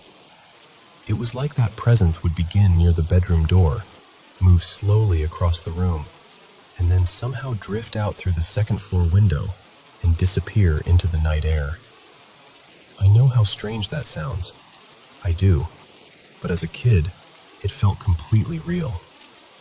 Whenever it happened, I'd bury my face into my pillow because I was too scared to lift my head. It felt like if I looked up, I'd see something I couldn't handle. Sometimes I'd try to move, and it was like my body wouldn't cooperate, like I was being held down by fear itself. I never actually saw anything clearly. The terror was always too strong. I just felt it moving through the room, and that was enough. A few times, I remember jolting awake in the middle of the night and running to my mom's door. I'd stand there panicked, knocking, or just frozen, and it would feel like that same dread was creeping up behind me again. Then somehow, I'd wake up back in my own bed the next morning, like the fear had completely overtaken me and shut everything down. Even now, I can't explain that part. And then there was this one memory that still bothers me, because it feels so fragmented. One day, some visitors came to the house. I know my twin and I were listed on some state twin registry, so maybe it had something to do with that. Maybe not. But these people felt off. Not threatening exactly, just unusual. They weren't wearing suits or anything formal, just plain everyday clothes. My mom called me into the living room to say hello, and I remember they set 3 small sheep figurines on the coffee table. That's the part that stuck. 3 little sheep. I remember picking them up and turning them over in my hands. The room was incredibly quiet, almost unnaturally quiet. I also remember noticing that my brother wasn't there with me, which felt odd. And while I played with those sheep, I could feel those adults watching me in this very focused, silent way. I can't tell you much more than that, because the memory gets blurry after that, but I've never forgotten how strange it felt. Not long after, when I was around 7 or maybe 8, we moved out of that townhouse. And just like that, it stopped. No more dark presence. No more nights of overwhelming dread. No more feeling like something was passing through the room. Years went by, and I mostly carried it alone. Then recently, I brought it up to my brother in this casual, almost joking way. I basically said, "This is going to sound ridiculous, but do you remember feeling like there was some kind of presence in our room back at the old house?" I've never been able to explain it. And what he said back completely shook me. That was exactly it. Exactly. I hadn't fed him those details. I hadn't explained it that way. But somehow his memory mirrored mine almost perfectly. And honestly, that's what unsettled me the most. For years, I wondered if it was just my imagination, just a child's fear, just something my mind created in the dark. But hearing him describe the same thing, in almost the same words, made me feel both validated and deeply unnerved. I'm 24 now, and I still think about it.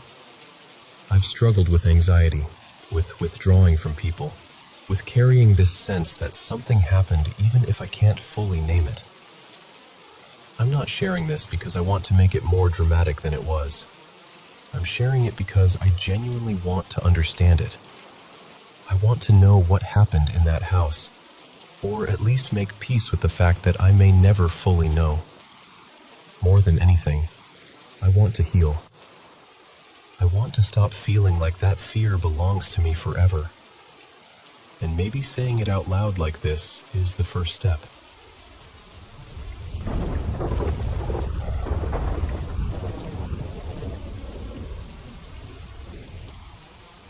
You know, I've been asking myself for years whether generational curses are actually real, or whether some families just seem to carry an unusual amount of pain and bad luck from one generation to the next. And honestly, I can't shake the feeling that something has been hanging over my family for a very long time. On my dad's side especially, it's always felt like there's this pattern no one can quite explain. Money problems, health problems, one hardship after another. I'm one of 3 sisters, and somehow, each of us ended up dealing with completely different illnesses. My oldest sister has POTS, I have lupus, and my youngest sister has endometriosis. Even growing up, it felt like strange things were always happening to us. So much so that people would actually stop and say, "Wow, your family really does have the worst luck." My oldest sister especially was always sick as a child. This would have been sometime in the mid to late 90s, and it felt like she caught everything imaginable.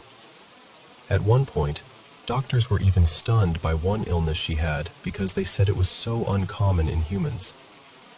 It was always one thing after another. And what scares me most is that it doesn't seem isolated. It feels like it started long before me and my sisters, passed through my mother when she married into the family, and now it's landed on us. I have a daughter now, and there are nieces and nephews in the family too, and I can't stop worrying that whatever this is might keep going. What makes it harder to ignore is that there's a story in my family that I used to think was made up. One of those stories adults tell to keep kids away from creepy things. But the older I get, the more I wonder whether there was something real behind it. This all happened in Portugal, sometime around 1991 or 1992. My dad was mostly raised by his grandparents, so the house they lived in was a really important place in the family. My great-grandmother was almost completely blind because of diabetes, but she could still make out strong contrasts, light against dark, shadows, that kind of thing. She used to sit out on the front porch in the sun and sweep around the entrance like she always did. There was a woman in the neighborhood who constantly caused trouble. She had feelings for my great-grandfather, and she and my great-grandmother fought often because of it. One day, that woman actually asked him to leave his wife and be with her instead. He refused, of course, and apparently she flew into a rage. My mother said that later that night, the woman came back and threw something onto the porch and front doorstep. It was some kind of pale powder. My great-grandmother, not knowing any different, swept it away the next morning like she always would have. That evening, my parents were there for dinner with my great-grandparents and one of my dad's relatives. And according to my mother, that's when everything changed. She said my great-grandmother suddenly started acting in a way that made no sense at all. It was as if she could suddenly see perfectly. She stood up from the table without hesitation and stabbed my great-grandfather's hand with a fork over and over, like she knew exactly where she was aiming. Then she turned and looked directly at my mother, right into her eyes, and, in this deep, masculine voice, said my great-grandfather's name and then said, "So, there's a new daughter in the family." My mom said it was nothing like my great-grandmother's normal voice. It didn't sound like her at all. And then, just as suddenly, she seemed to come back to herself. She looked confused, saw the injury, and started panicking and apologizing, like she had no idea what had just happened. For years, I honestly thought the whole thing was exaggerated, or maybe just one of those stories that changes a little every time it's told. But then in 2016, when we visited Portugal, I asked to see the house for myself. We walked by it, and it was completely abandoned. I was told no one had lived there in well over a decade because people said it felt wrong, heavy, negative, unsettling, like the house itself carried something bad. What really got to me was my dad's reaction. He's the kind of man who never scares easily, never shows emotion, never makes a fuss about anything. But he won't even walk on the path beside that house. If I bring it up, he shuts the conversation down immediately, and sometimes he even gets angry. That's what makes me feel like there's more truth to this than anyone wants to admit. I mentioned the house once to my uncle, casually, saying it might be nice to keep it in the family one day. The look on his face honestly shocked me. He was horrified. He told me straight away that the house was bad, that it had terrible energy, and that no one should ever live there. So now I'm left with all these questions. I don't know how much of the story is exactly true, and I know memories can shift over time. But I can't ignore how much suffering seems to follow my family, or how deeply everyone reacts when that house is mentioned. Maybe it's a curse. Maybe it's something tied to that place. Maybe it's just generations of trauma and terrible luck that have shaped the way we see everything. I truly don't know. But I do know that it feels real when you're the one living through it, and when you start wondering whether the people you love, your children, your nieces, your nephews, might carry it next. And that's the part that stays with me the most. Not the story itself, not even the house, It's the fear that whatever began back then never really ended.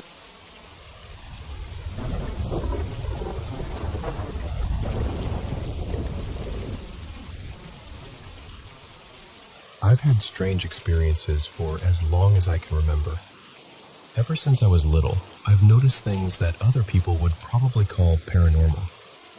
I don't usually talk about it much, because I know how it sounds, but it's been weighing on me lately, and I just need to say it out loud.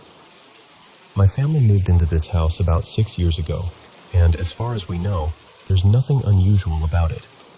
No dark history, nothing like that. But ever since we got here, I felt like something isn't right, especially around my room. And lately, it feels like whatever it is has been getting stronger. A couple of months ago, I woke up really early, around 6 in the morning, just getting ready to start the day. As I walked past my sister's room, I suddenly heard voices coming from inside. It sounded like a few people having a quiet conversation together. Not loud, just casual, like a small group talking among themselves. I stopped right there in the hallway. I couldn't move. I was too scared to open the door, and then I heard this sharp little shushing sound, and everything went completely silent. That was enough to send me straight to my parents' room. I woke my mom up and asked her, almost begged her, to go check on my sister. She went in, looked around, and came back telling me there was no one there. My sister was asleep, completely alone. My mom didn't make fun of me or brush it off, because she knows I've dealt with things like this for years. But at the same time, there wasn't really anything she could do. Then later that same night, I heard the voices again. This time, it sounded like they were right outside my bedroom door. I still don't know if that part was real, or if I was just so shaken up from the morning that my mind was on edge. But it felt real in the moment.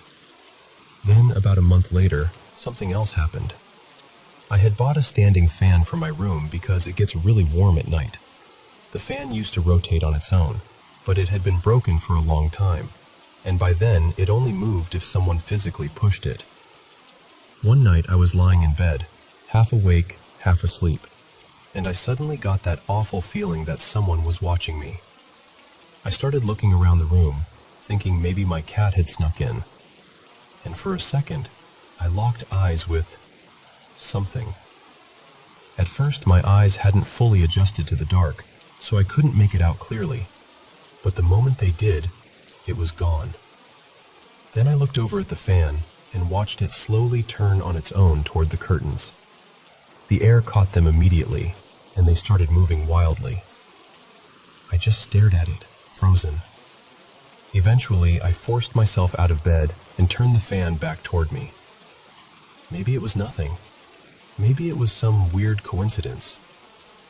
But deep down, it didn't feel like nothing. The most frightening thing happened just over a week ago. For years, I used to have nightmares that all felt strangely similar, but they had stopped for a long time. Then that night, they came back in a way that felt far too real. I can't even explain the fear of that moment. I was trapped in my own body. It only lasted maybe half a minute, but it felt so much longer. Somehow I remembered I was still on the phone, and I managed to force out the word, "Help." Right after that, I jolted upright. I was sweating, crying, completely panicked. I ran to my mom's room, and she let me sleep there while she took the couch. Later that day, my mom and I decided to sage both my room and my sister's room. I'm not a deeply religious or spiritual person, and neither is she in an extreme way, but we just wanted to do something, anything, that might bring some peace. Since then, things have been quiet, but honestly, I'm still scared. I keep waiting for it to happen again. I don't know what this is, and I don't know what I'm supposed to do next. I just know I needed to tell someone, because keeping it to myself has been making it worse. And I guess I'm hoping that maybe someone out there has felt something like this too.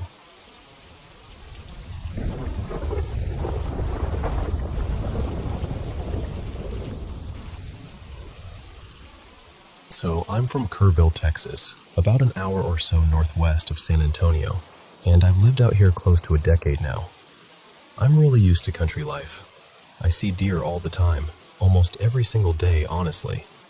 And I've seen all kinds. Healthy ones, sick ones, even a few with strange defects. Back in school, I took animal science, so I've been around enough animals to know when something looks off. And just so you know where I'm coming from, I'm not really someone who jumps to supernatural explanations. I'm pretty grounded, pretty skeptical. Anyway, I'm 20 now, and I've been working a summer job before heading back to college in the fall. I do overnight security at a camp out in Hunt, Texas. It's been a pretty easy gig so far. Most nights, I just ride around in a golf cart from midnight until about 4 in the morning, checking the grounds, making sure everything's quiet. For the first couple of weeks, nothing unusual ever happened. A few kids sneaking around late at night, maybe, but that was it. Then one night, something happened that I still can't explain. It was around 3:30 in the morning, and I was heading back toward the main part of the camp. There's this stretch of road between the entrance and the cabins where the woods get really dense, and there are rocky slopes rising up on both sides. It's always a little eerie there at night, but I'd driven through it plenty of times already. Out of nowhere, I got this strong feeling that something was watching me.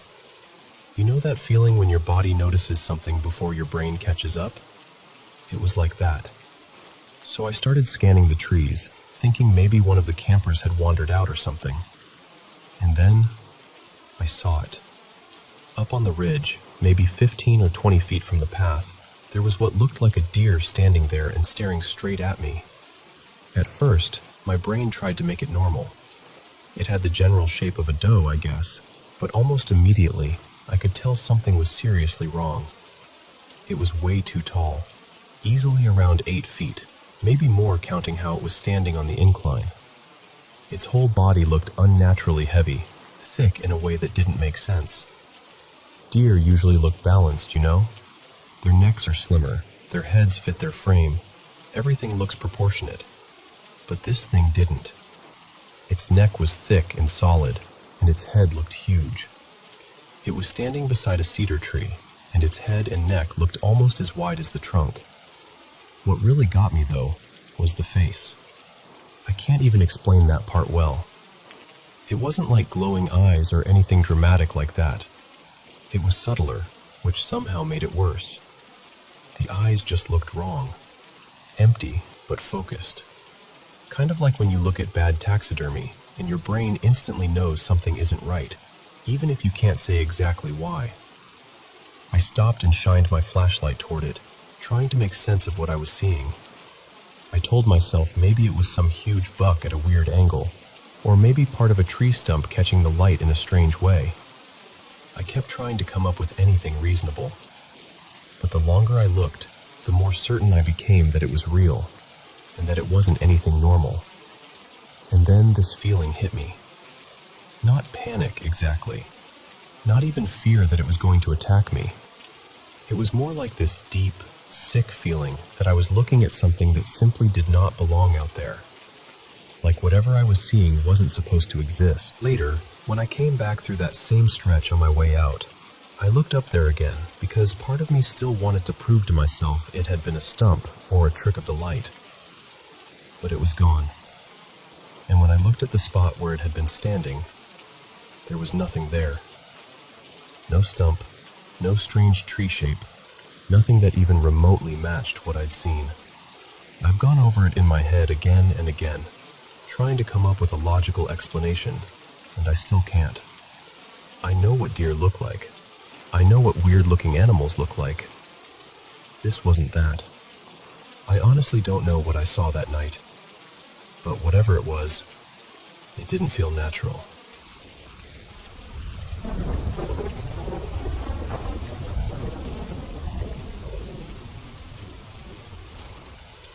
So, a few months ago, my fiancé and I moved back into the upper floor of my grandparents' old house. It's been in the family forever. My great-grandfather built it in the mid-1940s, and my grandparents still live downstairs while we stay upstairs. This house carries a lot of history, and not all of it is easy to talk about. There have been several deaths connected to it over the years. My great-grandfather passed away suddenly at the breakfast table. An uncle of mine died by suicide out behind the garage a long time ago. And a few years back, my father also took his life in the small bedroom right next to ours. So that's the kind of weight this place already has. One night, really late, maybe closer to 3:30 in the morning, I was lying in bed next to my fiancé. He was completely asleep. Our cat was out cold too, curled up in her little window perch across the room. I was on my side facing him, half scrolling on my phone, half trying to fall asleep. My back was toward the wall, and there was just a narrow gap between me and the edge of the bed. My shirt had bunched up a little without me noticing. And then I felt it. It was like one cold finger slowly dragged across the bare skin of my lower back. Not a breeze, not fabric shifting. A finger. I felt it slide down my skin, catch briefly on the waistband of my shorts, and then let go. I even heard that little elastic snap. I froze. I turned around immediately and looked behind me, but there was nothing there. The room was still. Everyone in the house was asleep. I remember just staring into that space, trying to make sense of it, telling myself there had to be some explanation. I couldn't think of one. I rolled onto my back, pulled the blanket up, and shut my eyes, hoping that if I ignored it, that would be the end of it. But maybe 30 seconds later, I felt the mattress move. At first, it was subtle enough that I thought maybe I imagined it too. Then it happened again. And again. I opened my eyes and realized the bed frame and mattress were actually rocking. Not vibrating, not settling. Rocking. Slowly and steadily, like someone had their hands at the foot of the bed and was deliberately moving it back and forth. I looked at my fiancé. He hadn't moved at all. He was dead asleep. The cat hadn't stirred either. For a second, I wondered if it could be a small earthquake, but nothing else in the room was moving. The dresser was still. The lamp was still. Everything else was normal. But the bed was absolutely moving. In the glow from the television, I could see the sheets shifting with the motion, and I could hear the wooden slats underneath giving that soft, rhythmic creak as the frame rocked. It wasn't frantic. It wasn't violent. Honestly, that made it worse. It felt intentional. I just lay there and kept my eyes closed again. In my head, over and over, I said, "You do not scare me. You do not scare me." I didn't want to wake my fiancé. I know that probably sounds strange, but in that moment, I felt like if this was something I couldn't explain, something spiritual, something dark, I didn't want to feed it more fear or attention. The rocking kept going for several minutes. It would stop for a moment, and I'd think it was over, and then it would start again. Same steady motion, same awful feeling. Eventually, it stopped for good. The next morning, I told my fiancé everything. He had slept through all of it, had no idea, but this was not that. This felt wrong. I've also wondered before whether my father's presence still lingers there sometimes. But whatever touched me that night didn't feel like family. It didn't feel loving. It didn't even feel neutral. It felt invasive, cold, deliberate, like it wanted me to feel afraid and powerless. That's the part I can't shake. I'm usually the kind of person who tries to explain things away first. I look for logical answers before I ever call something paranormal. But with this, I keep replaying it, and I still can't find a rational explanation that fits everything I felt and heard. So now I'm left with that question. What was it? I honestly don't know. But I do know I don't want to feel it again. And maybe it's time for me to cleanse that space again, say my prayers, do whatever protection I can, and trust my gut that something in that room was not welcome.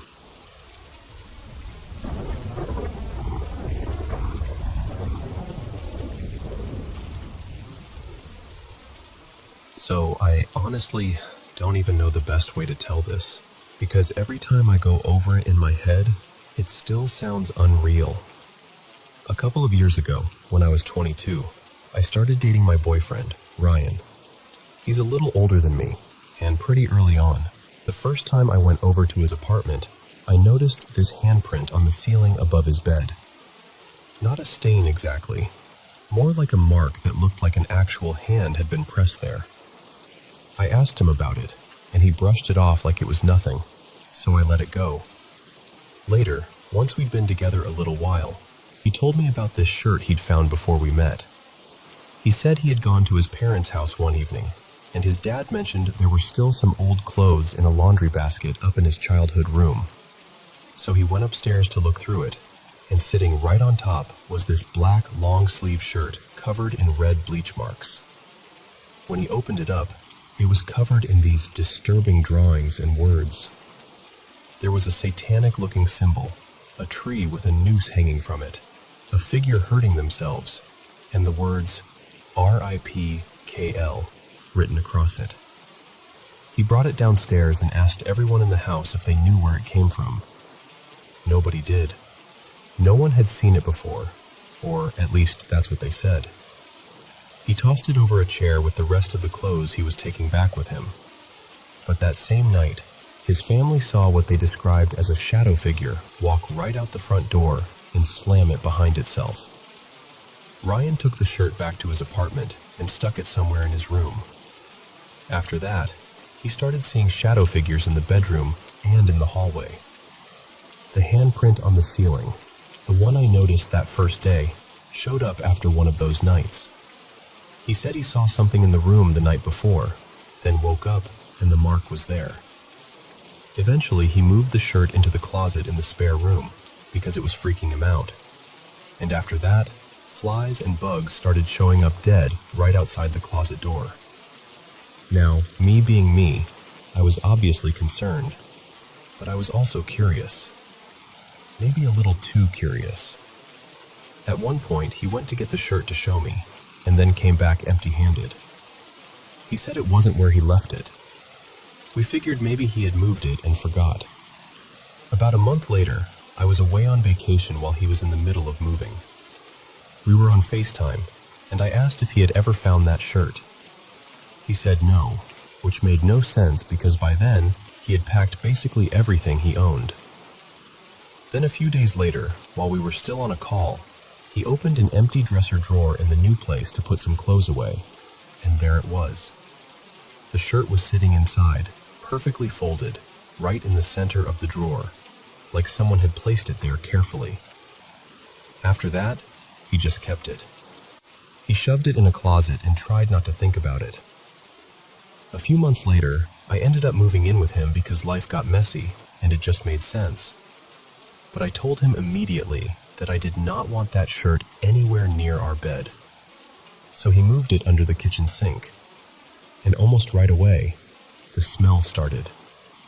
When I say smell, I mean it was so bad we could barely walk into the kitchen without gagging. We thought for sure something had died under the cabinet. A mouse, a rat, anything. We even had maintenance come out and pull everything apart looking for mold or a dead animal. Nothing. Absolutely nothing. And even the maintenance guy said it was one of the worst smells he'd ever dealt with. The weirdest part was that the smell stayed in that one area. The minute you stepped out of the kitchen space, it was gone. Like hitting an invisible line. We gave up trying to explain it because we were moving soon anyway. But while packing, we took the shirt out from under the sink, and within a day, the smell was completely gone. That spring, we moved into a newly renovated apartment, and for the first few nights, everything was fine. While unpacking, we found the shirt again and put it in the office closet until we could decide what to do with it. Then the bugs started. First, it was ants. Not just a few. Swarms. Flying ants all over the walls, the floor, the shelves, the windowsill. It was so many that it almost didn't look real. Then the ants disappeared, and suddenly we had wasps. Constantly. No one could find a nest anywhere, and there were no cracks or openings anyone could point to. After the wasps, it was crickets. Crickets living in the office closet. And all through that whole stretch, there were spiders everywhere too.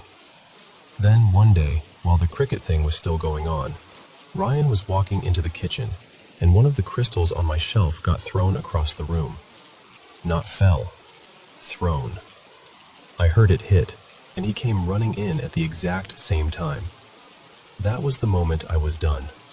I've practiced witchcraft for most of my life, and I'm not the kind of person who panics easily over strange energy. But that was my line. I took the shirt, put it into a protective case with a few other things, sealed it up, and left it closed. Ever since then, nothing major has happened. Every now and then we'll still catch a shadow out of the corner of our eye, or something small will move when it shouldn't, but nothing on the same level as before. It's been almost a year now, and the shirt is still sealed. We keep it sitting on the floor in the dining area beside a bookshelf. And now we have a cat. He refuses to walk past it. If he wants to get to the front part of the apartment, he'll literally take the long way around just to avoid going near that sealed case. We even keep his toys up on the shelf nearby, because it's the one spot he never tries to climb toward. I've talked to Ryan about getting rid of it, but he doesn't want to. And honestly, I don't really want to bury it anywhere near where we live, and I definitely don't want to hand it off and make it someone else's problem. So for now, we just live with it. And maybe that sounds ridiculous. Maybe it sounds dramatic. But when you've lived with something that seems to drag shadows, bugs, smells, and this constant heavy feeling behind it, you stop laughing at it. You just learn to respect it.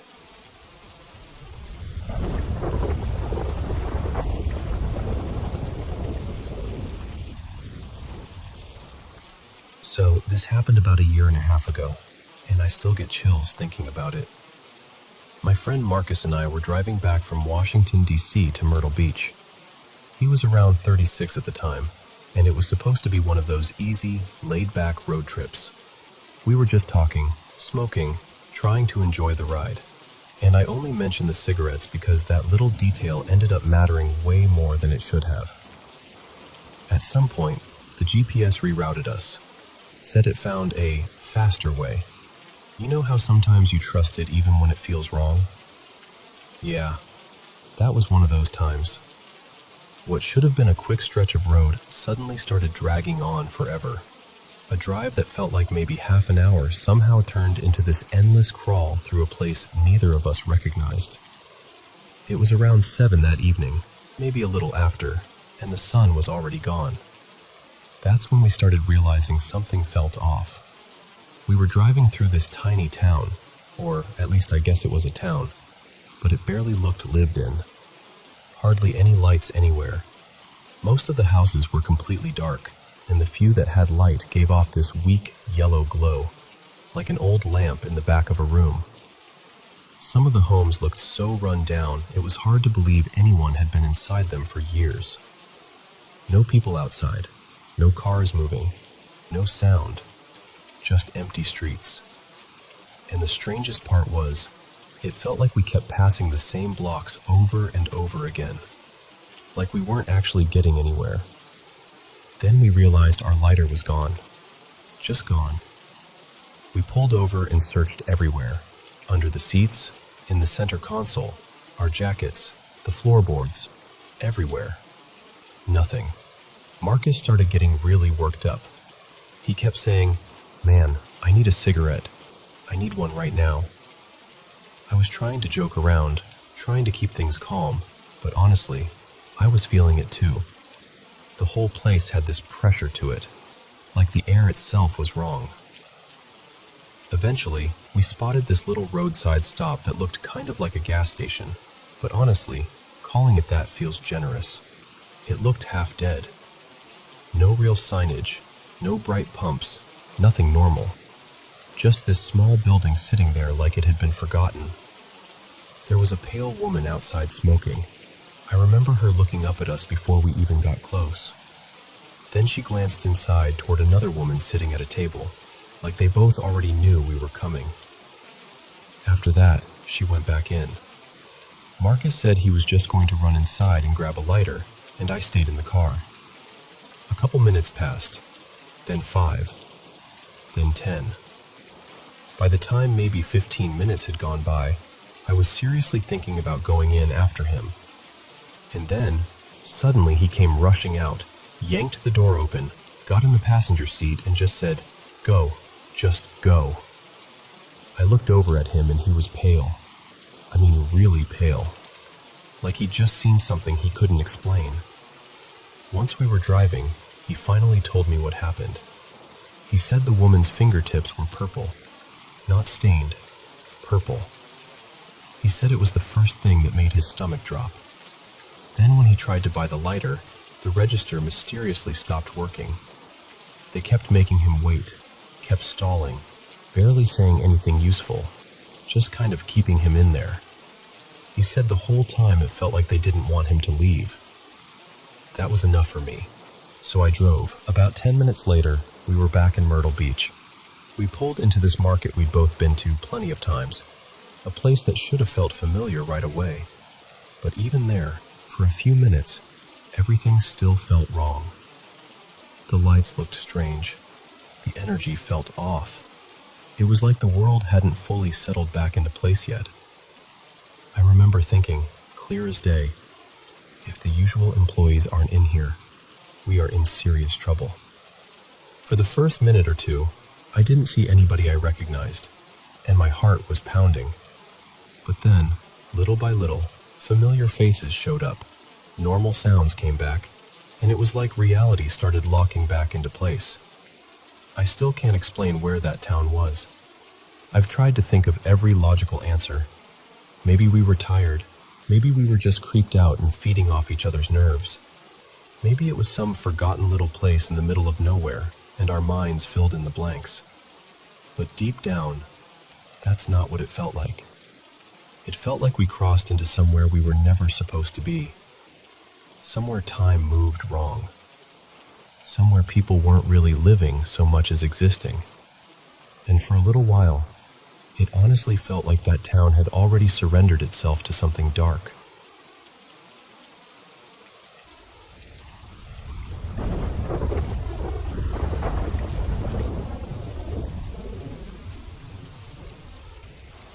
So, here's something that has stayed with me for years. And honestly, I still don't know what to make of it. I grew up with 2 older siblings. My brother was about 2 years older than me, and my sister was 5 years older. So by the time I came along, my brother could already talk a little, and my sister was fully in that age where she could run around, talk, and boss everyone around like a pro. And like a lot of siblings, we didn't exactly get along all the time. We argued constantly, teased each other, picked fights over nothing, the usual. I remember this one day when I was around 10, maybe 11. We had this dining area that opened right into the kitchen, so it all felt like one big room. I was sitting at the dining table with a bowl of cereal, and my brother, his name was Mason, was over by the fridge. I could see him perfectly from where I was sitting. He was maybe 12 or 13 then, and he said something like, "I'm heading over to my friend's house." I don't remember exactly how he said it, but I do remember the name he used. I think it was Evan. For some reason, I immediately got sarcastic and shot back. "I thought you didn't have any real friends, just imaginary ones." He snapped back with something about me not having friends either, and at that point I was scrambling for a better comeback. So I said, "Oh right, Evan, your imaginary friend. Is that who you mean?" And I was completely making that up. I just said it to mess with him. But the second I said that name, something happened that I still can't explain. Out of nowhere, this memory came rushing back to me, clear as day. Not fuzzy, not dreamlike. It felt sharp and real, like I had somehow stepped straight into it. In the memory, I was a baby, maybe around a year old, maybe even younger. I was sitting in one of those baby carriers, and my brother, just a toddler then, was leaning over the left side of it. I heard him say, really clearly, "Hey, Evan, come over here. Isn't she cute?" Then I heard footsteps, soft ones, light and careful. And then, this long white beard dropped down into the carrier and brushed against my face, tickling my nose. I remember giggling. I can still feel that part somehow. Then a wrinkled hand gently pulled the beard back, and this old man leaned over the other side of the carrier. He looked incredibly old. Like, not just elderly, ancient. Maybe in his late 90s, if I had to guess. He had short white hair, like it had just been neatly trimmed, and a long white beard. He had this kind, gentle face. He was wearing a gray wool coat, maybe a trench coat, something heavy looking. But the strangest part was that he didn't look fully solid. He was there, and I could see him, but there was something faint about him too. Not transparent exactly, just not fully like a normal person. Then, in this soft, scratchy old voice, he said, "Hello, Lila." And hearing my own name, well, a version of my name, from him, absolutely terrified me. I remember feeling scared in the memory itself, like my little baby body was panicking. But at the same time, I was also scared sitting there at the table at 10 or 11 years old, reliving it. It was like I was frightened in both moments at once. And then I realized I was actually crying. The memory just ended there. 1 second I was in that strange moment as a baby, and the next I was back at the kitchen table, staring down into my cereal like I'd just been dropped back into reality. I never forgot that. So I've always had this quiet feeling that maybe, just maybe, I saw a ghost that day. What really messes with me is that my memory is honestly terrible. My mom swears I have a great memory, but I really don't think I do. I forget things all the time. I can barely remember what I did last week with that much detail. So the fact that I suddenly remembered something from when I was about a year old, or maybe even younger, just doesn't make sense to me. That's the part I still can't get over. Not just who he was, but how I remembered him at all.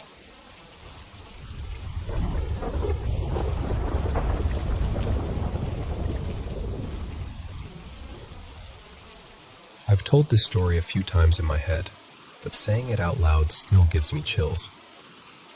This all happened in 2016, when I was a senior in high school. It started on prom night. I was at my girlfriend's house, sitting alone in her pool house while she and a few friends had stepped outside for a smoke.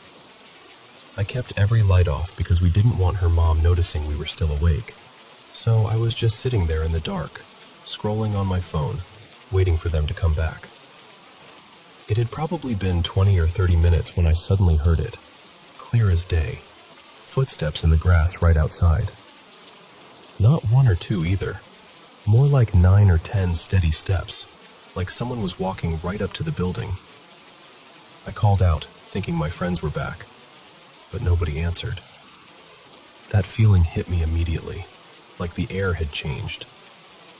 I stepped outside to look around, and there was no one there. No movement, no voices, nothing. At the time, I tried to talk myself down and act like maybe I was just hearing things in the dark. But deep down, I knew I had heard those footsteps. Then, 2 nights later, things got even stranger. My girlfriend called me in the middle of the night, around 2 a.m., crying. She said something was outside her house, banging against the wall. She held the phone up near her window, and I could hear it too. It sounded almost rhythmic, like someone throwing a ball against the siding over and over. Then, just as suddenly as it started, it stopped. She looked outside and couldn't see anyone.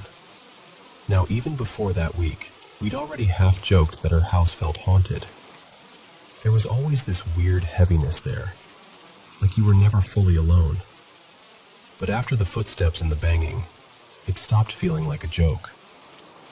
So, in the kind of decision only teenagers would make, we decided to use a Ouija board the next night. We borrowed one from a friend and waited until her mom had gone to bed. Then we set up in the sunroom, me, my girlfriend, and our close friend, who already believed he had some kind of spirit attached to him after visiting a haunted prison. We put the board on the coffee table, sat around it, and placed our fingers on the planchette. The first thing we asked was simple: "Is anyone here with us?" Almost immediately, the planchette started moving toward yes.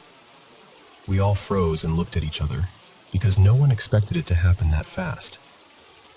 We asked who we were talking to, where he was from, and the board spelled out answers smoothly, almost effortlessly. I don't remember every detail now, but I remember one of the spirits said he was from South Africa, which completely threw us, because my girlfriend's family had a nanny from South Africa living with them at the time. When we asked if he was connected to her, the answer was yes. When I asked if he was the one whose footsteps I'd heard outside the pool house, he said yes. My girlfriend asked if he was the one banging on the side of the house, and again, yes, followed by an apology. That part stuck with me. The idea that whatever it was knew exactly what we were talking about. We eventually asked if there were more spirits there, and it told us there were 3. So we said goodbye and asked to speak to someone else. The next spirit called himself Jonah. He said he was attached to our friend and that he had died in prison. The strange thing was that even though the board moved just as strongly as before, it didn't move the same way. The first spirit had this sweeping motion, almost smooth and curved. Jonah moved more sharply, more directly, like he had his own rhythm. That was one of the moments when it really sank in for me that this didn't feel random. At one point, because we were trying to prove to ourselves that nobody was pushing the planchette, we changed how we touched it. We used awkward angles, even the backs of our fingers, and it still moved. Not clumsily either, smoothly, purposefully. It honestly felt less like we were guiding it, and more like it was pulling us. Then we made the mistake. We asked if there were any evil spirits there. The answer came back yes. So we asked to speak to that spirit. This one gave the name Tabi. Right away, the feeling changed. The movement was slower, heavier, and shakier than the others, like the planchette trembled as it slid. We asked what she wanted, and she answered, "Everything." We asked what that meant. Our souls? Yes. I asked if she wanted mine, and the answer was no. Then my girlfriend asked if Tabi wanted hers. Yes. We said goodbye immediately. Looking back, that should have terrified us enough to stop right there. But in that moment, I wasn't really feeling fear. I was too stunned, too caught up in the reality that something was answering us. Later that night, my girlfriend called out to her father. He had passed away suddenly the year before I met her, and it was still a huge wound in that family. When the board answered that it was him, everything changed again. The energy felt stronger than with anyone else we had spoken to. He had been a bodybuilder when he was alive, and somehow even the way the planchette moved felt powerful, fast, forceful, almost jerking our hands across the board. It would fly to yes or no, then slide back to nearly the exact same resting spot every time. We talked to him for a long time. At one point, we started asking questions silently in our heads, and the board still answered correctly. I remember asking, just in my mind, whether my girlfriend and I would end up getting married. The answer came back fast. No. I actually laughed, because even in that surreal moment, it felt so blunt and specific. Then my girlfriend brought down her little sister, who was maybe 11 or 12 at the time. She wanted to ask their dad questions only he would know. Small personal things from before and after he died. The answers kept coming, one after another, right and immediate. You could see it on her face. She was comforted and heartbroken at the same time. The very last thing he told them was the part none of us ever forgot. We asked if he had a final message, and he spelled out, "I love you. I miss you. 1, 2, 3. My girlfriend and her sister both burst into tears. Later she explained that 1, 2, 3 had always been their private code for "I love you." I drove home that night completely shaken. I kept glancing into the rearview mirror, half expecting to see something sitting in the back seat. The whole world felt wrong after that, like I had stepped too close to something people aren't supposed to touch. A week later, my girlfriend and I broke up. We stayed friendly for a while and saw each other now and then, but life moved on the way it does. Then, 2 years later, my mom called me and told me my ex had died by suicide. That news broke something in me. And I'd be lying if I said my mind didn't go straight back to that night. To Tabi, to the way the board answered her, to that awful yes. I still don't know what I believe. I don't know if we opened a door, if we invited something in, or if grief just makes people tie impossible things together because they need answers. I only know that after everything that happened, I have never touched a Ouija board again, and I never will.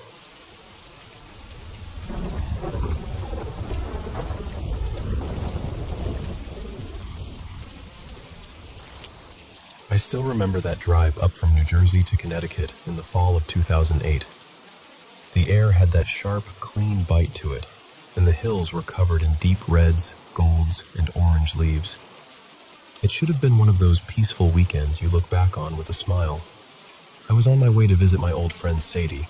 Her mother and mine had been close for years, so we basically grew up like family, and her husband, Michael. I hadn't seen them in a long time, and they'd just moved into this old place out in the countryside, not far from the Massachusetts border. It was beautiful out there. Rolling hills, wooded roads, that kind of quiet you only get far away from the city. From the outside, the house looked charming in that worn, old-fashioned way. It was a big colonial built sometime in the 1800s, set back from the road, surrounded by huge oaks and maples. The kind of place that feels full of stories. But the second I pulled into the driveway, I got this feeling I couldn't explain. Just this sudden uneasiness, like I'd stepped somewhere I wasn't supposed to be. It felt like the house noticed me. I told myself I was just nervous from not having seen them in years, and I let it go. I wish I hadn't. That first evening was completely normal. Warm, friendly, easy. We had dinner, caught up on life, laughed about old memories, talked about what they wanted to fix up in the house and all the antique furniture they'd been collecting. Nothing about it hinted at what was coming.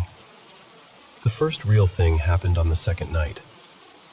I was asleep in the guest room upstairs when I woke up to a scream. Not the kind you mistake for a TV or a dream. This was raw, terrified.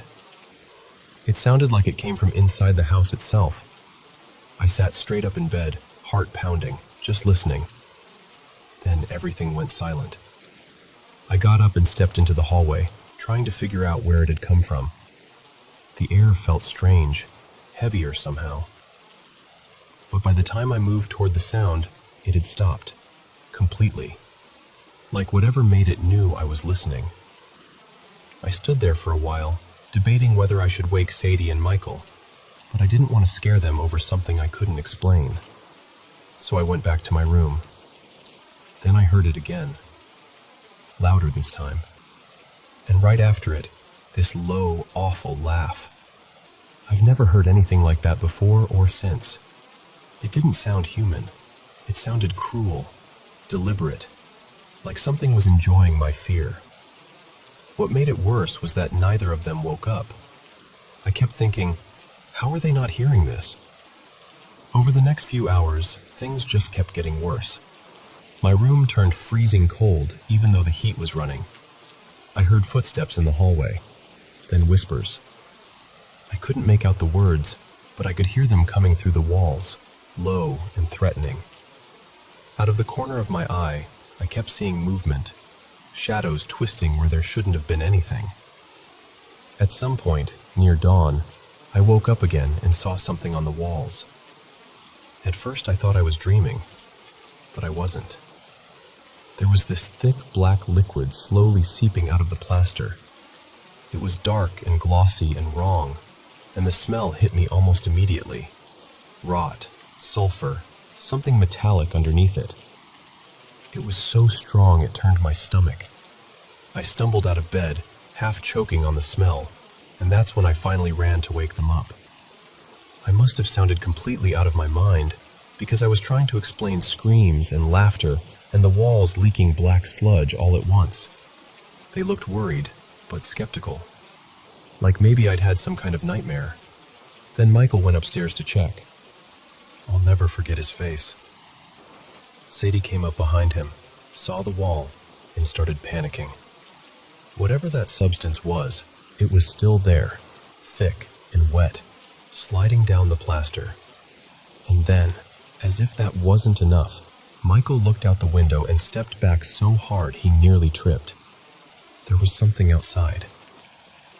A face, pale, watching us from the dark, and two red eyes fixed on the house. I saw it too, just for a second, long enough to know I wasn't imagining any of it. We spent the rest of the night downstairs in the living room with every light on, too afraid to go back upstairs. We could hear furniture dragging above us, heavy footsteps moving from one end of the hallway to the other, and every now and then, that same laughter. By morning, we were done. We didn't even really pack. We grabbed what we could and left. No long discussion, no trying to explain it away. We just got in the car and drove. As we pulled away, I looked back once. There was a figure standing in the upstairs window. I still wish I hadn't looked. Later on, I heard bits and pieces about the place from a local historian. Supposedly, there had been a murder there sometime in the 19th century, something involving a family and a man who claimed he was being spoken to by a pale figure. I never learned the full story. Honestly, I didn't want to. There were other rumors too, strange rituals in the woods, sightings along the road at night, reports of foul smells on the property, and people seeing things in the windows. Sadie and Michael sold the house not long after that, and from what I understand, they lost money doing it. We never really talked about that night again. Not properly. It just sat there between us, too big and too awful to put into words. Over time, we drifted apart, but I've never forgotten it. Even now, I can still hear that scream if I let myself think too long about it. I can still see those walls, that black liquid, that face at the window. And more than anything, I still remember the feeling I had when I first pulled into that driveway. That quiet warning, because whatever was in that house knew I was there from the moment I arrived.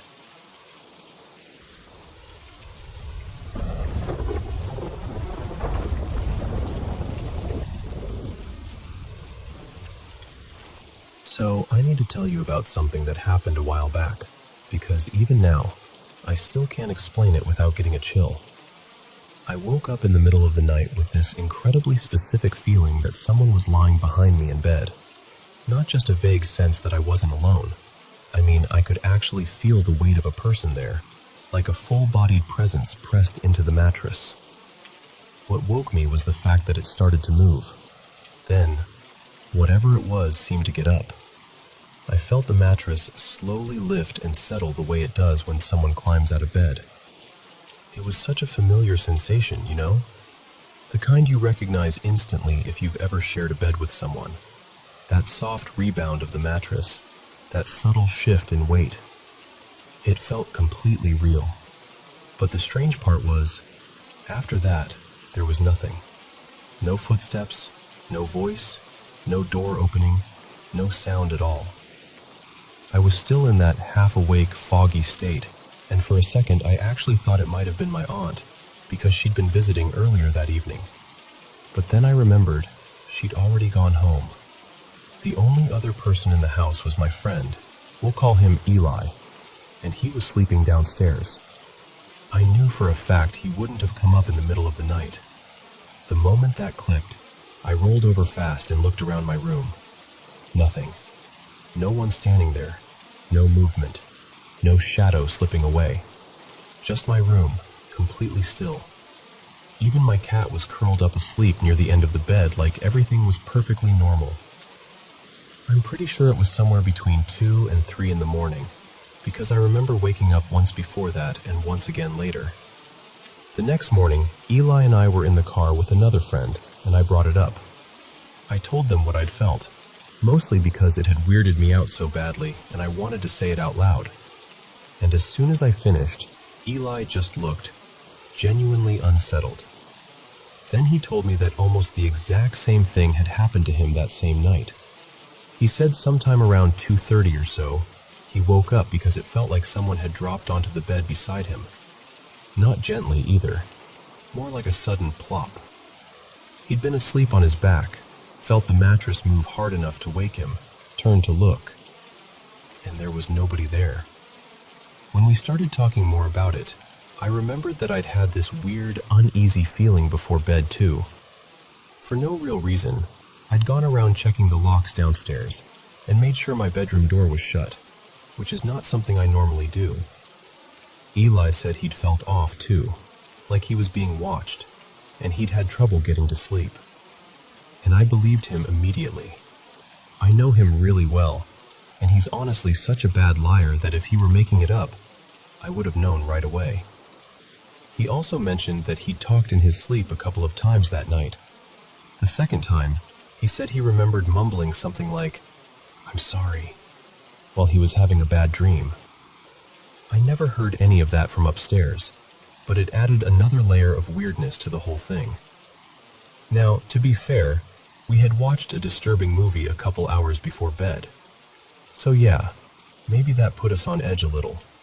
But we'd done scary movie nights before plenty of times, and nothing like this had ever happened. We weren't drunk, we weren't high, and neither of us is especially jumpy or dramatic. That's what makes it so hard to brush off. We were in different rooms, in different beds, and both of us felt someone on the right side of us at nearly the same time, either getting in or getting out of bed. I still don't know what to make of that.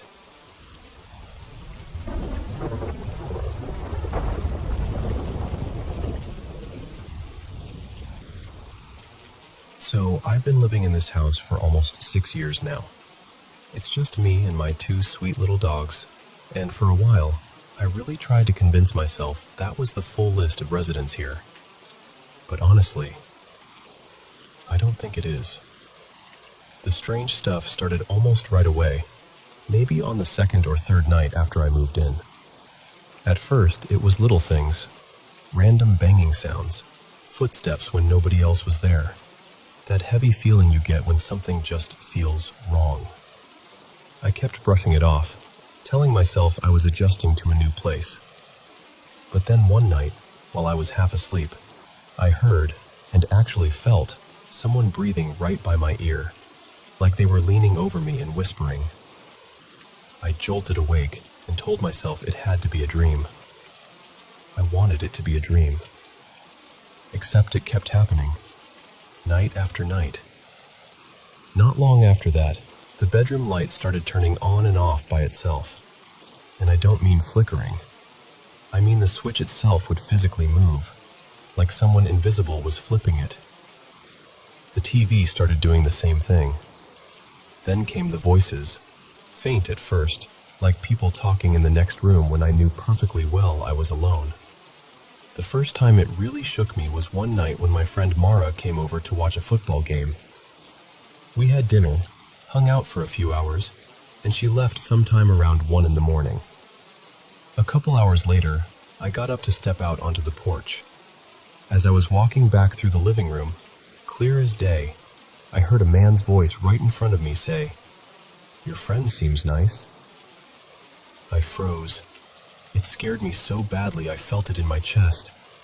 And my dogs, who are usually gentle and goofy and completely unbothered by everything, started growling low and baring their teeth at the empty room. I remember saying out loud, "Please don't do that again. I'm not ready for that." And weirdly enough, everything did go quiet for a few days. But it didn't last. After that, the voices came back louder, more often, and around that same time, I started seeing things too.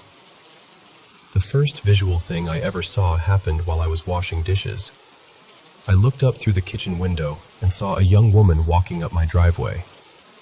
She looked completely real. Dark hair, baseball cap, brown work shirt. I assumed she was some kind of delivery driver, so I went to the front to tell her she had the wrong side of the house. There was nobody there. A few days later, my mom was visiting, standing at that same sink rinsing out a few glasses, and she suddenly called out, "Honey, that delivery girl is here." I had never told her what I saw. I asked her what she meant, and she described the exact same woman. Young, dark hair, dressed like a delivery worker. That was the moment I stopped telling myself I was imagining things. Since then, I've seen a man too. He usually appears in the kitchen. He'll just casually walk through, wearing khaki pants and a faded orange shirt, like he belongs here. More than once, I've watched him head straight through the closed laundry door as if it wasn't even there. I've seen him enough times now that it doesn't even feel surprising in the moment. It's only afterward that it hits me. And then there are the shadows. So many shadows. And what I call the light shows. My dad has seen movement in the hallway too, and my nephew swears he once saw what looked like a person halfway forming near the master bedroom. Like a figure trying to come together, but not fully making it. But the strangest thing that has ever happened to me in this house happened while I was taking a bath one night. I was in the tub, just trying to relax, when I heard what sounded like an elderly woman singing in the hallway outside the bathroom. Not humming, singing. Soft, old-fashioned, eerie singing. I got out and opened the door immediately. Nobody. I felt so unsettled that I grabbed my phone off the bathroom counter to call my dad. I noticed the battery was at about 30%, but I dialed anyway. As the call was trying to connect, I heard the singing again, right outside the bathroom door. Then, just as the phone started ringing, I heard that same woman's singing come through the phone itself. For several seconds. Clear as anything. And then the phone died. I just stood there staring at it, dripping water all over the floor, completely stunned. I couldn't reach my dad again until I charged it back up. Honestly, I could keep going. There are strange things happening here all the time. Everyday things that stop feeling ordinary the second you realize there's no explanation for them. I know how all of this sounds, I really do. But I'm not making it up, and I'm not confused about what I've experienced. I'm not unstable, I'm not hallucinating, and I'm not under the influence of anything. I just live in a house that, for whatever reason, is very, very active.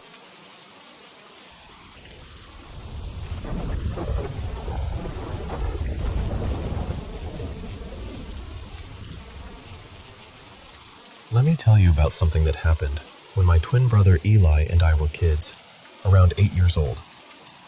We grew up in rural Australia, out near the foothills where there were only a handful of homes scattered across the land. Our place was big, maybe around a dozen acres, and it had a strange history to it. Long before we lived there, there'd been a little church on the property, with a tiny cemetery nearby, and an old post office not far off that had been turned into a house.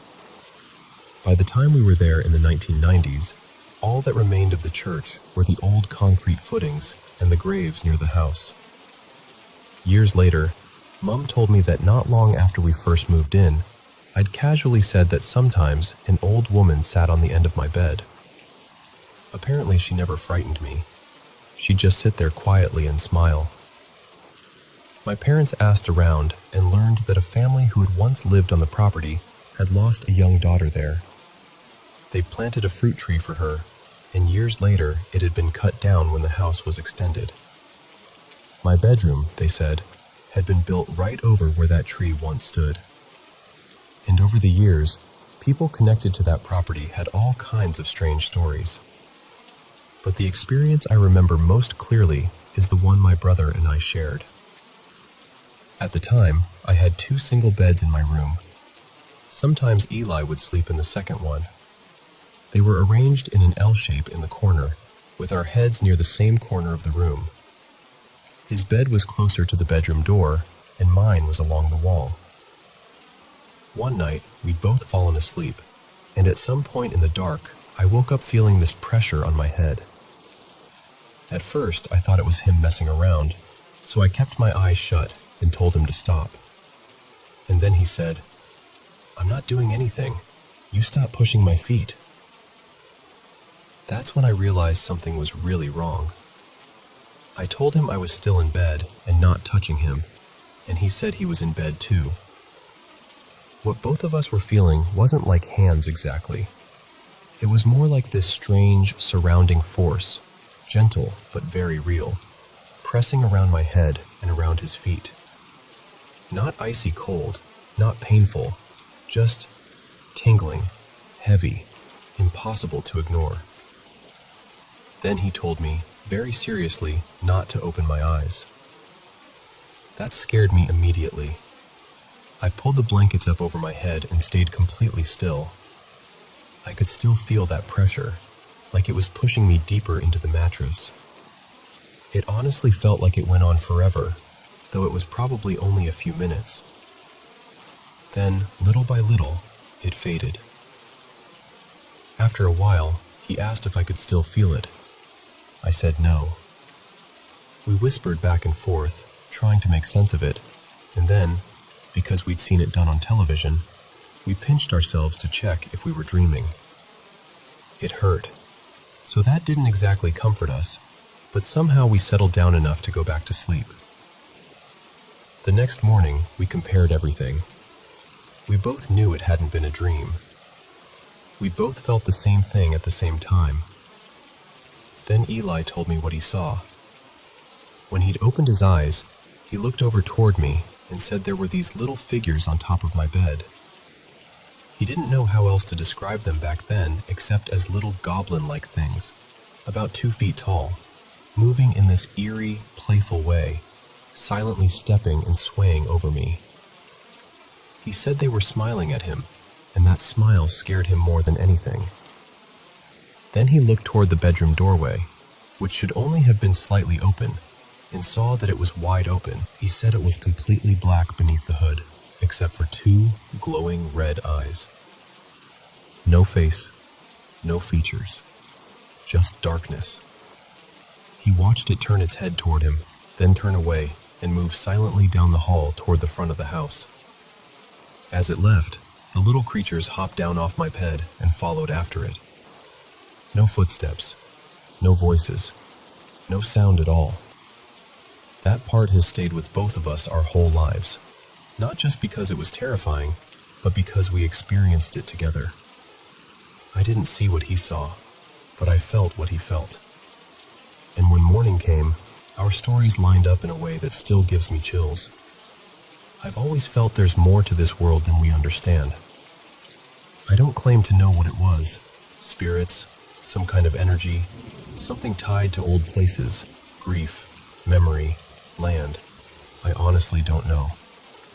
But growing up in a place with an old cemetery, the remains of a church, a creek running nearby, and generations of stories attached to the land, it felt like history never really left. Some nights, it felt like it was still there, watching.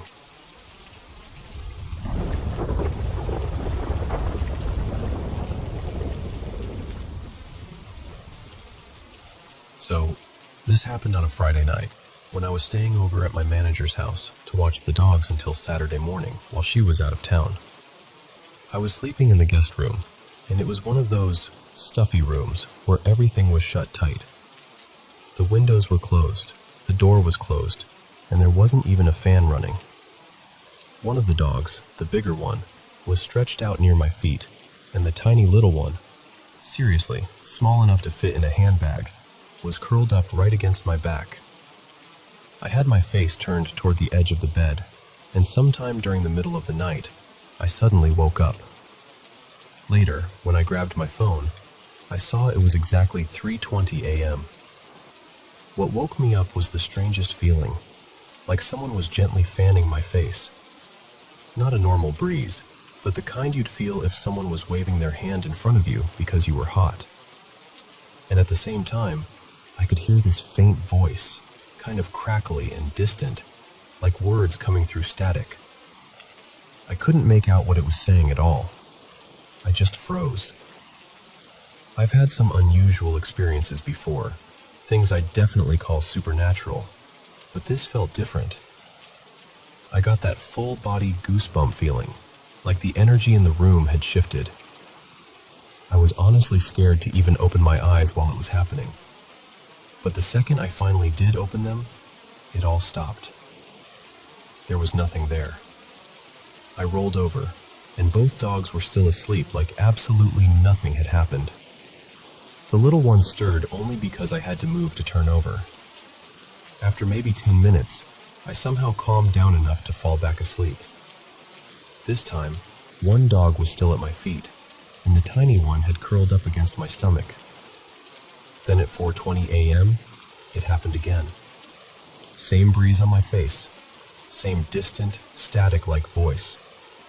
And at that point, I was just done. I had to be up by 5 for work. I'd only gone to sleep around 11, and I was running on way less rest than I wanted. So with my eyes still closed, I said, kind of irritated, "Knock it off." And it stopped. But then it started right back up again almost immediately. This time my eyes were open, and still, there was nothing there. I was not prepared for that at all. So I started praying right there in bed, just saying the Lord's name and asking for peace. And as soon as I did, everything stopped completely. After that, I didn't even try to go back into a deep sleep. I just got myself ready and left for work early. I still don't fully know what to make of it. Part of me wonders if I was half dreaming, caught in that weird space between sleep and waking. But it felt so real, and it happened twice, the same way both times. That's what gets me. The only reason I can come up with for the dogs not reacting is this. My boss's mom, Marla, passed away about a year or two ago, and she had spent plenty of time in that house. The dogs would have known her. So if it really was a spirit, maybe that's why they stayed calm. Maybe it wasn't something unfamiliar to them. When I told my boss about it later, she got really quiet and admitted that she's had her own moments in that house too.